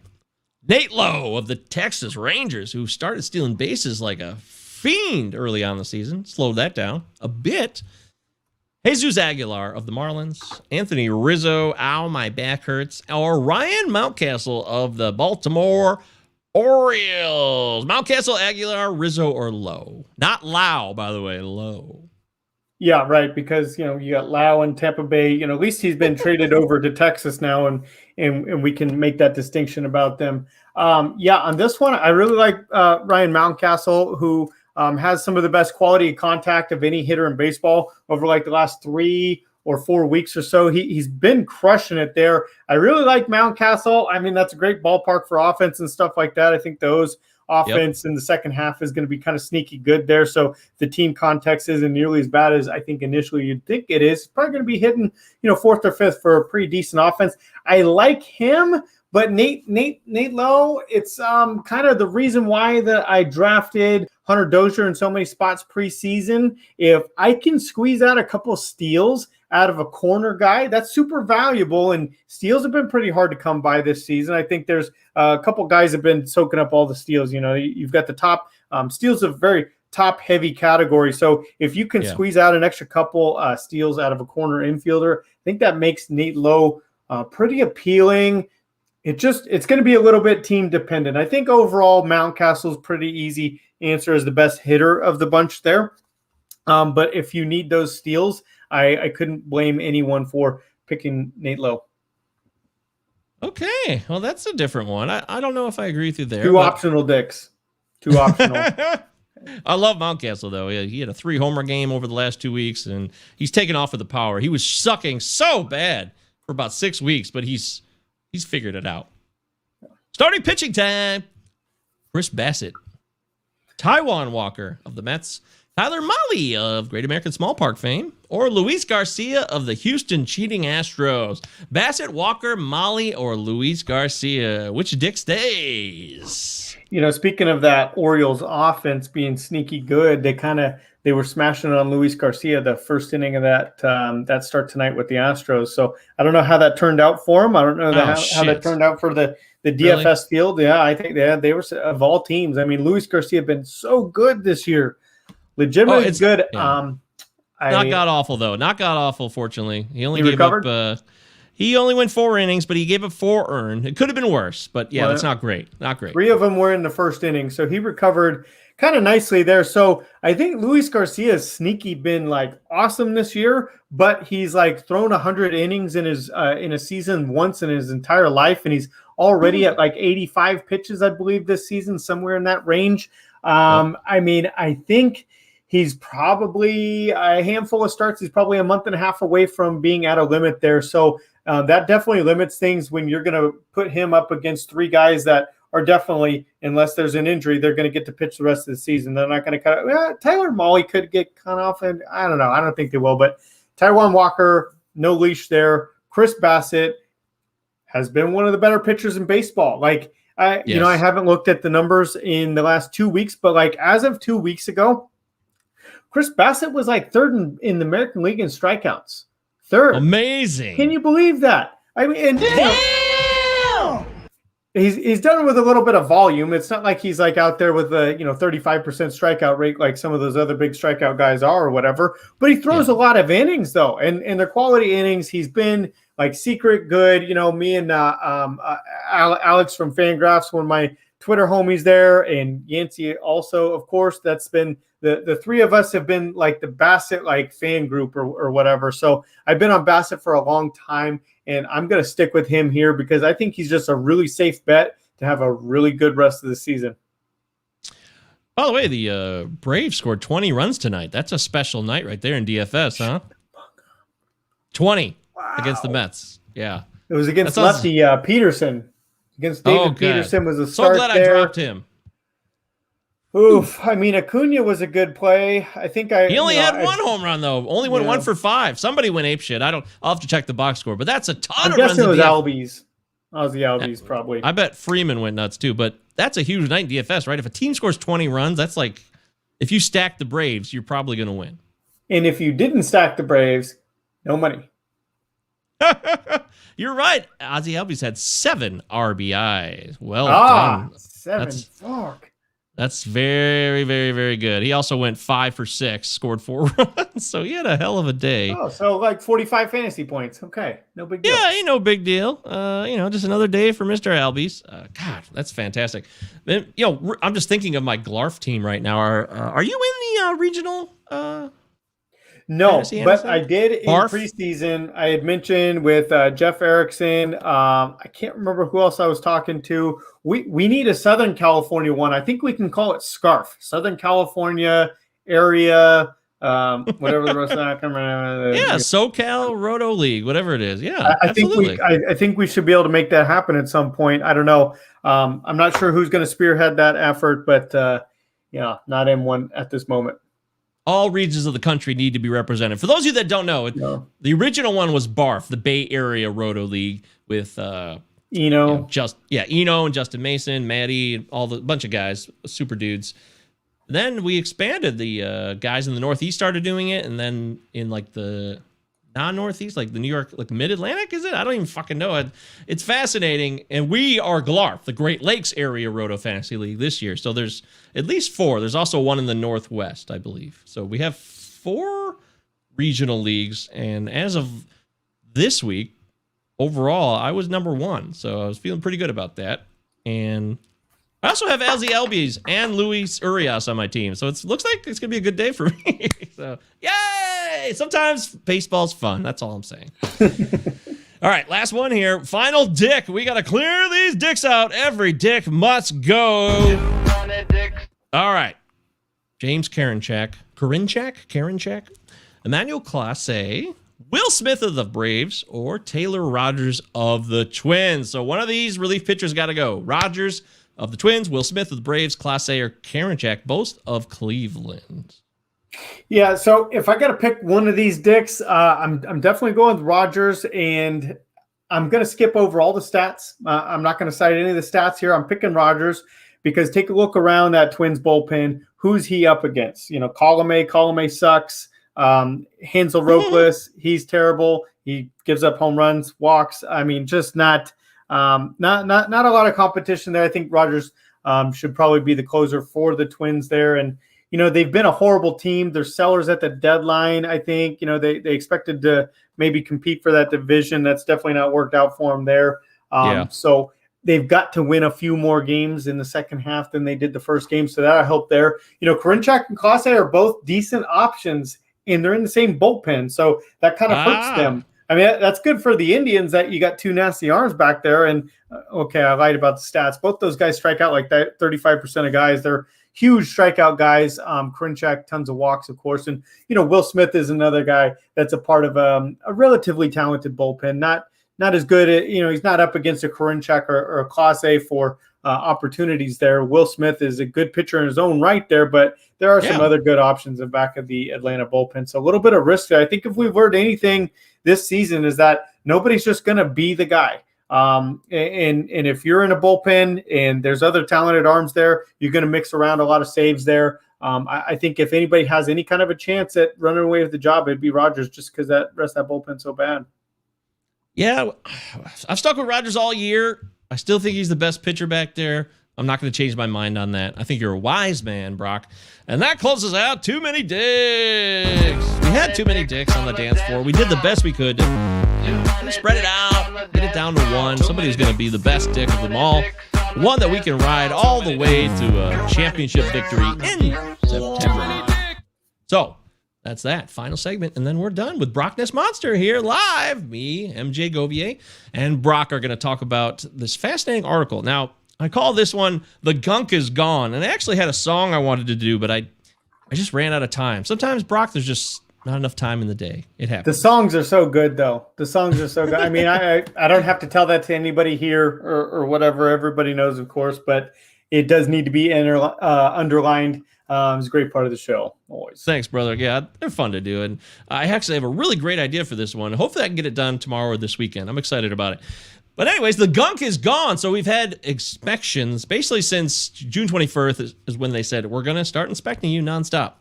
June 21st. It's now June 30th. Technically almost July 1st. And depending on when you're seeing this or hearing this, it could be later. So Matt Williams, my fellow Roto-Fanatic pal, works at NBC Sports Edge, formerly Roto World, which we discussed earlier in the pod. And he wrote this great article, which I've dropped here in the live stream comments. So if you guys want to check it out, I put the link right there. And it's a great article. He covers all these different pitchers and what they did since the inspection went down. Very detailed. Marcus Stroman, Garrett Cole, Tyler Mahle, Taijuan Walker, Chris Bassett, as we just talked about, Walker Buehler, tons of pitchers covered in this. Really interesting stuff. And his overall conclusion, you can read this article, of course, and I strongly recommend that you do. Matt is so anal retentive because he doesn't miss details. He's a stickler for details. It's very important to him, and I say that the most loving way possible. But his conclusion said this: it is very easy to look at spin rates in a parade of offense and look for someone to blame. That is not only a mistake, but a waste of time. MLB has dropped this bomb in the middle of the season, and it is on the players now to try and deal with the hand they were dealt. And as fantasy managers, it is your job to dig through the data and see what the likely future will look like for these pitchers impacted. For many, this will be a learning curve that they will soon figure out. And for others, this will be a rocky mountain to climb. That's for you, Brock. That may prove impossible to reach the summit. Ooh, Nelly. So, Brock, we alluded to this earlier. We're now here. There's no more gunk, supposedly. No more spider tack. No more sunscreen. No more bug juice. What is your take on this overall situation, and how are you approaching it from a fantasy perspective? That's really what I want to know. So I'm definitely looking at it through the lenses of a DFS player because that's how it's affecting me the most right now. Season long, your guys are your guys. I don't know that we're gonna release Garrett Cole into Fab because his spend rate's down. I mean, you draft him, he's on your team, he's gonna be there. But as far as DFS goes, I'm just gonna try to read the field and try to pivot. I mean, obviously there's merit to these guys. Less spin rate means less life on these pitches. Those are definitely real things. But I'm just going to go and try. If the field is going to try and zig, I'm going to try and zag. Sure. And I'm going to tell you what that means as far as DFS goes. I'm sorry if Garrett Cole, I know he's got like an ERA of 5 over the last 3 weeks, but if he's going to be like 5% owned in a decent matchup or something like that, great. I'm in. I'm going to roster Garrett Cole. I'm not really trying to figure out what's happening with the ball or what's happening with the spin rates.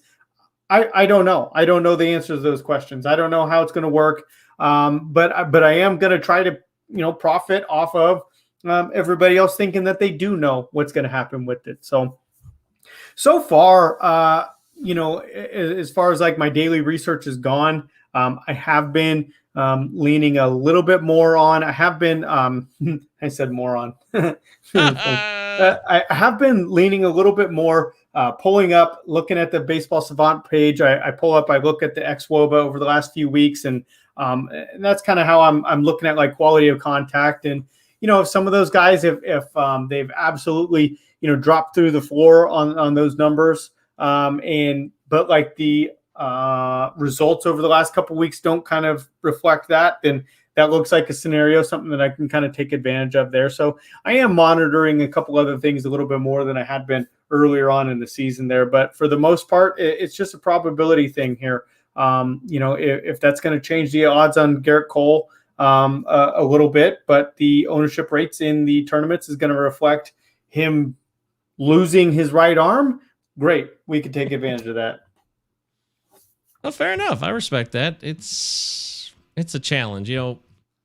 Matt covered so many pictures in this article, and I strongly, strongly recommend that you guys check this article out. It is Matt good. Williams. Yeah. Follow Matt on Twitter, Matt Williams, at Matt Williams.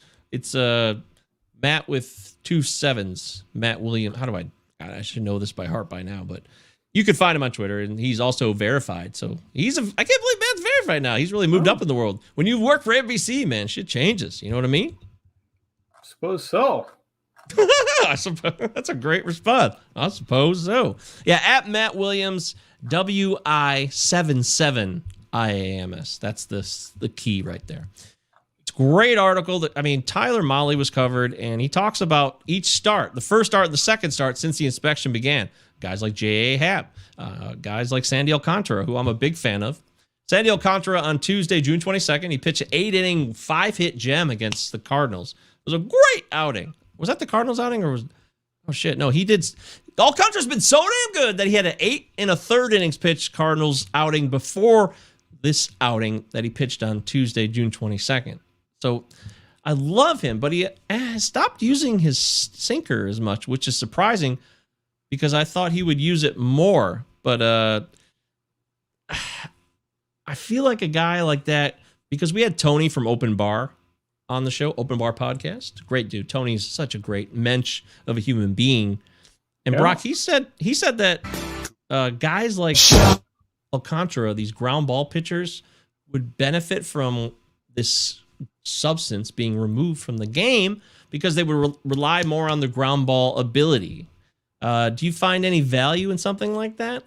The other thing too, Brock, I'll mention is there was an article by Rob Arthur, which is on Twitter as well. You should check it out.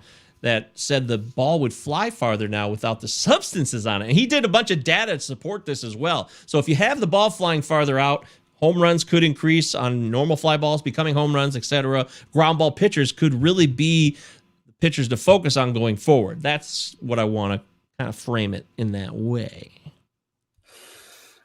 So for me, and I was taking a look at this article before we began recording, and is very impressive article. I mean, there's a lot of information here. There's a ton of information. There's a ton of information. Yeah. I'm kind of interested personally in, is there going to be a follow up to this article in 2 weeks? I want to kind of see.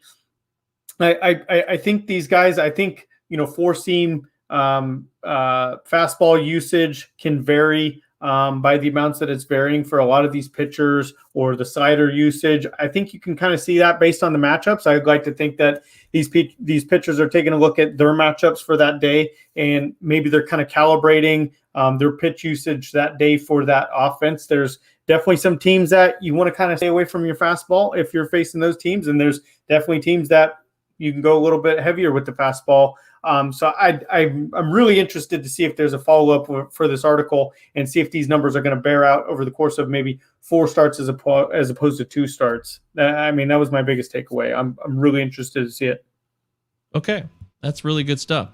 And by the way, I said that Alcantara decreased his sinker usage. No, he absolutely increased his sinker usage, and he abandoned the 4-seamer based on Matt's research. No heater. Yeah, weird. Yeah. Which I find I kind of like that. Like I said, I'm a big Sandy Alcantara fan, so you don't have to twist my arm. But I was looking at Brady Singer. I believe that he was not covered in the article. So Brady Singer on June 22nd, he faced the New York Yankees. And the spin rate on his slider, which is the pitch he used the second most amount, he threw 55 sinkers and 37 sliders in this start. And the max spin rate on the slider was 2479. 2479. Put that number in your head. 2479. Then his next start on June 27th, 2479. Don't forget it. Same deal. Throws the sinker the most, throws the slider the second most. The max spin rate on the slider on the next start was 2515. So that's higher than the last start. And there's no gunk, which I find interesting. I'm not saying what it means. I'm not alluding to any nefarious deeds going on there either. I just think you start looking around the league, you're going to find things that change one way and then they go in another direction. And I find that to be incredibly interesting, but also possibly incredibly exhausting. I think that it's great though. I think that goes right along with the herd wants to just put all their the stupidest fucking figure of speech eggs in a basket. They want to put all their eggs in a basket right away, right? They want to think like, okay, we looked it up, we saw 200 less RPMs on the slider from the last start or whatever. We know what that means. This is what we're gonna do about it. Like, and it's like you said, like it's like these guys that. Like we were talking about with Adolis Garcia, they're pitching to Adolis Garcia. He starts crushing everything. The book's out on him a little bit. And the pitcher's kind of, okay, we can't pitch this guy a certain way. We can't throw him a fastball. Let's throw him some junk. And he adjusts back. Like that's what, these are professional athletes. These are professional baseball players. There are 750 in the entire world out of, 1 million baseball players. I mean, there's the creme de la creme. And like, these guys, you take away the sticky substance and you think a month later, they haven't found a way to like adjust to that and kind of get their stuff back a little bit. So I think that all kind of fits together. I think that's a great narrative. And I'd be surprised if we don't see that play out over the next couple weeks to some degree. The great spin rate panic of 2021. Yes, the great spin rate panic. And I don't really care about the spin rate so much, but they are indicative of reduced spin, meaning possible, gunk value when the spin is up. I do see that as a correlation. That's probably not an exaggeration. So the great spin rate panic of 2021 will continue forth. Keep looking at these pictures. Read Matt's article, like I said, at Matt Williams on Twitter, NBC Sports Edge. It covers a shitload of pictures. You probably have several of them on different fantasy rosters. But I do think be cautious. Take your time. Look at different points of view and read hard data, and then also listen to the people that you trust for their opinions. Like us here at the Palazzo Podcast. Kenta Maeda on June 20th, this was the day before inspections were mandatory, I believe. On June 20th, the max spin on his slider, which he threw the most, he throws the slider the most, which is fun, was 2,743. And then when he pitched 8 days later, which is way too long of a break because he had a bunch of rainouts, not his fault, the spin rate was down to 2590 max on the slider, which is a significant reduction. And the min was 2165 with the min, the previous start at 24. So that's a big slippage. That's pre-gunk and post-gunk. So that's two starts you could look at and be like, boy, was Kenta Maeda one of these guys that really benefited from that? I don't know, Brock, but I'd be very concerned about him because he's already sucked so bad this year too. And you know him from the Dodgers, right? You saw him pitch for years. Yeah, I'm kind of a fan of Kenta Maeda. I'm kind of so was I. That's why I kept him. Normal fanboy, just kind of pulling for him. He was always one of the easiest players to root for in his time here in LA. And when they traded him to the Dodgers or traded him to the Twins, obviously that trade's worked out. Mookie Betts, and if we ever see the Bruised Door ever again, it's worked out for the Dodgers and stuff like that. But I'm always going to be pulling for Kenta Maeda. But I feel like Kenta Maeda was having a really tough time with things well before any of the sticky stuff came along too. So that's a fact. Something to note there. A couple of the guys though that are getting hit hardest over like the last 3 weeks. Because remember, what was it? Last Monday is when they began checking for the sticky substances, right? But it was 21st. Like two weeks before that is when they floated the idea out through the media. When the announcement kind of came out. When I feel like that's when the downturn started for Garrett Cole. The Garrett Cole downturn didn't start last week on Monday. It started a couple weeks before that when they kind of announced the thing. Yeah, I feel like those guys kind of got off the sticky stuff a little bit earlier, and that's when things also changed for Trevor Bauer. Trevor Bauer's another pitcher that obviously I don't know if he's definitely in the article there. I didn't look at his numbers in the article, but everybody I think knows that his spin rate's down. He's changed his pitch mix a little bit in response to that spin rate being down. I know that overall the Dodgers pitchers in particular represent the biggest changes in spin rate over the last couple weeks there. And it all the pieces are kind of fitting together there. I don't think anybody's given up nearly as many home runs over the last couple weeks as Trevor Bauer has. Even like Sunday night when he pitched well, he still gave up 2 home runs in those 6 innings he pitched against the Giants. That one is long gone. It's not like an easy matchup or anything like that. The Giants are leading. I think they're leading baseball in home runs, to be honest. At the very least, the National League. But anyway, Trevor Bauer giving up lots of home runs. I think there's definitely something to that. But he's got a whole other set of problems too, by the way. So. Yeah, I know. I didn't know if we wanted to talk about that or not. Yeah. I mean, it's out there. I'm not going to go into the details because it's just a fucking mess, and it sounds awful, but it's not going to go away. So that is clearly something, this alleged rough sex thing that, she said thing. And I'm not saying I'm taking a side or anything. I'm just letting you guys know if for some reason you haven't heard about Trevor Bauer in this developing story, that could be a real problem for him and like legal issues. Honestly, it's just kind of crazy that he's still in the clubhouse right now. Like, he has other matters to deal with. I didn't read the latest article today. I'd only read an initial thing about 2 days ago. It was more of like his point of view. So I honestly don't know all the details that are updated to this minute, but I think from what I heard today from other people, you're probably right about that, Brock. Yes. Yeah.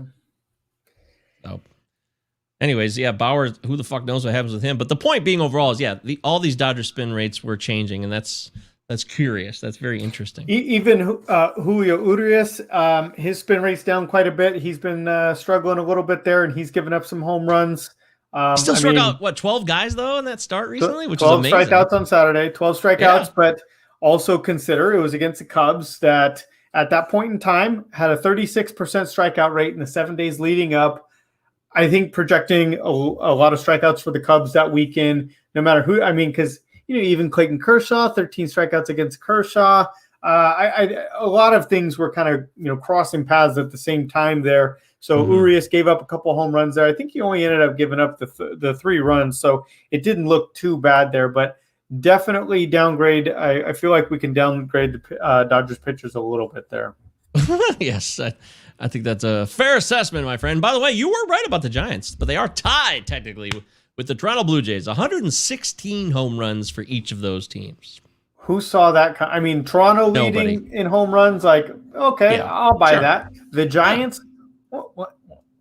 The one from Japan. Drinks this morning? No fucking way. No way. Yeah. The Giants pitching, if you said, yeah, I like their pitching this year, that would have been believable. But to have the most home runs in baseball, Brandon Crawford hitting the amount of home runs he's already hit is insane. It is just the most absurd shit. I don't buy it for a minute. It's got to go away eventually. Are you insane? Yes, I guess I am, because I don't buy it. I don't buy it at all. I'm going to pat myself on the back just because I drafted a lot of Brandon Crawford as my backup kind of shortstop. Good for you. He was the only shortstop that was going that late in the drafts where who else is going to get 500 at-bats at shortstop position from the Giants. He had no competition for that job. Yep. Even if he's not good, in a draft Champions League, you're at least going to be able to plug him in. At least you're going to be able to not take zeros from shortstop if you draft Brandon Crawford. He was so late in drafts, and then little did I know, 16, 17 home runs, 2 months in this, 3 months in the season. I don't know. That's all I got on that. Joey Ricotta, what's up, buddy? Joey making it in for the end of the show. Well, that's it. Again, read that article, check it out. It's really interesting. Matt Williams, obviously, very smart guy. If you don't know that, Joey Ricotta, great that you can make it in for last call here with Brockness Monster.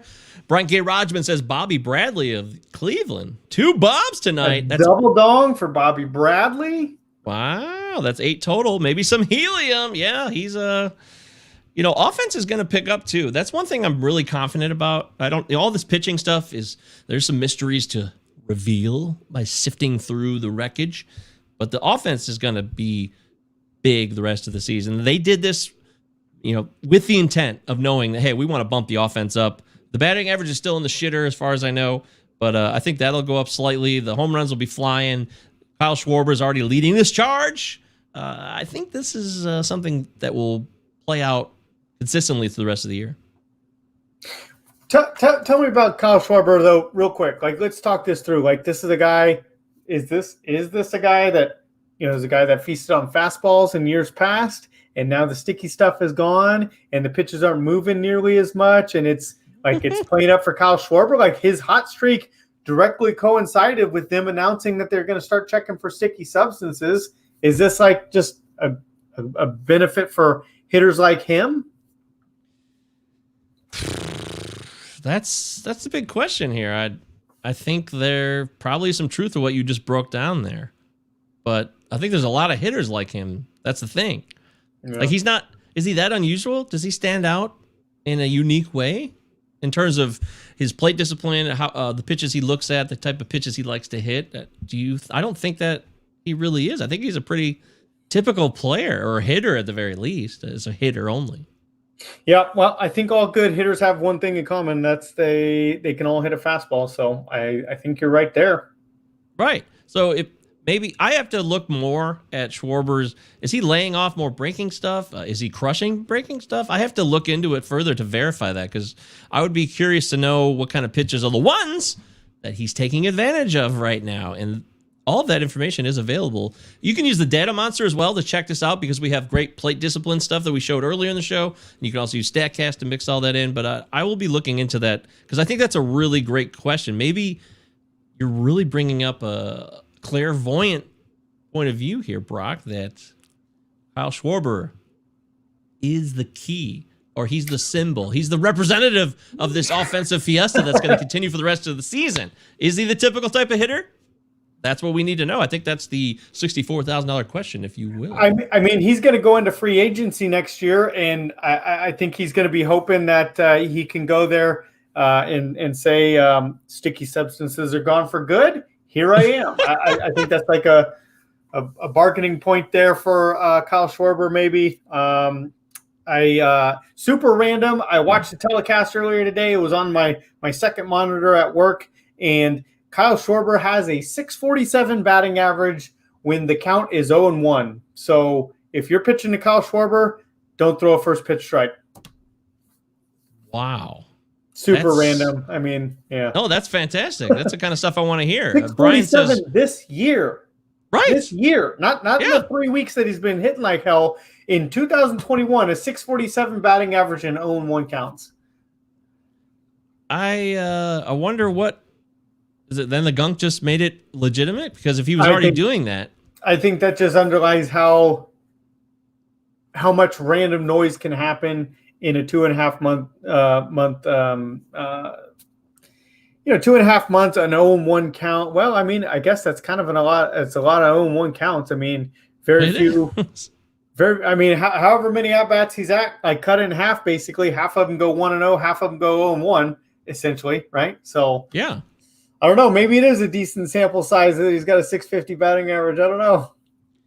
Man, that's crazy. Brian says, great point, Brock. Timing is spot on. Joey says he's hitting both, it looks like. So Joey verifying Schwarber's hitting breaking balls, fastballs, everything. And Brian says Washington can get a nice return at the deadline if they're out of it. Well, the thing is, they're not. They've been on a roll. Well. Yeah. I think they're only 2 games out of first now, and the Mets got murdered tonight. So I don't think Scherzer's going anywhere. I don't think Schwarber's going anywhere. I think they are going for a playoff run. That's the big one. Yeah, it looked like Scherzer would be on the move there, and as well as they played lately. I mean, anytime you've got Juan Soto and Trey Turner, when you have that kind of top end talent, that's the thing with the playoffs. I don't know how big of a tangent we want to go on here, but in the playoffs, the elite talent wins. You need the elite talent to win, but to get to the playoffs, you need the depth to be able to get there. The Oakland A's through like the 2000s, right? The Oakland A's they'd make the playoffs every year and they'd never make it past the first round, right? They had great depth. They were doing the Moneyball thing, had great depth. That helps you win 60% of your games during the regular season. They'd make the playoffs every year. They'd never go anywhere. They didn't have any top end talent, and like in the early teens, the Dodgers were the antithesis of that. They had a little bit of upper end talent, but they didn't have good depth or whatever. And then as soon as they started making that shift, and they're just like kind of complete beast. They've got it all now, but that's a big thing. I think, if the Nationals can find a way to do what they did 2 years ago and sneak into the playoffs, they've got that that high-end talent to win in the playoffs. And, another team that's like that this year's Washington Nationals for me are the Milwaukee Brewers. I mean, look at that top 3 in that starting rotation there. If that offense can be just good enough just to get them to the playoffs, they're going to be hell to deal with. Great call. I'm with you there, man. That's a lot Corbin of fun. Burns, Brandon Woodruff, Freddie Peralta. Those 3 guys. I don't care who's in that offense. If those 3 guys are starting a short series, I don't want to face them. That's the thing, though. That's why this innings pitched fear is brimming, because of the playoff possibilities. And especially for a team like the Brewers, who are in first place. And they know, hey, we got to save these guys for the playoffs. So there's got to be limitations in the regular season, but you also got to win the division. So I can't wait to see what gives. And they were also one of the few teams preseason that said, hey, we're going to pitch 100 more innings than we did last year. They were one of the few teams to clarify that early on. We'll see if they stick to that. Yeah, Soto got a hamstring. That's bad news. He got hurt? Yeah. Him and Trey Turner got hurt today. Even though Trey Turner had a cycle, they both got hurt. He hit from the cycle. When did he get hurt? I don't know, but I know he's day-to-day with a hand thing, I believe. So I'll have to look into it further, but I did see it across my screen over the last hour. Tragic way to end the show, talking about these national injuries, which we just talked about. The Nationals are going to make a playoff run, but if they lose Trey Turner and Juan Soto, that changes things. that could be a problem. So maybe Brian's right. Maybe they will be getting a nice package from Schwarber at the deadline. Who the hell knows? We just talk about it. We react to it. We try our best to predict what will happen next. But shit, there's no guarantees. There are no guarantees. One guarantee, though, I can give you. That every Palazzo podcast episode is going to kick ass, bring you as much information as we possibly can, while also having a good time doing it. And that's what we did today with Broc This Monster. Broc Miller, FTN.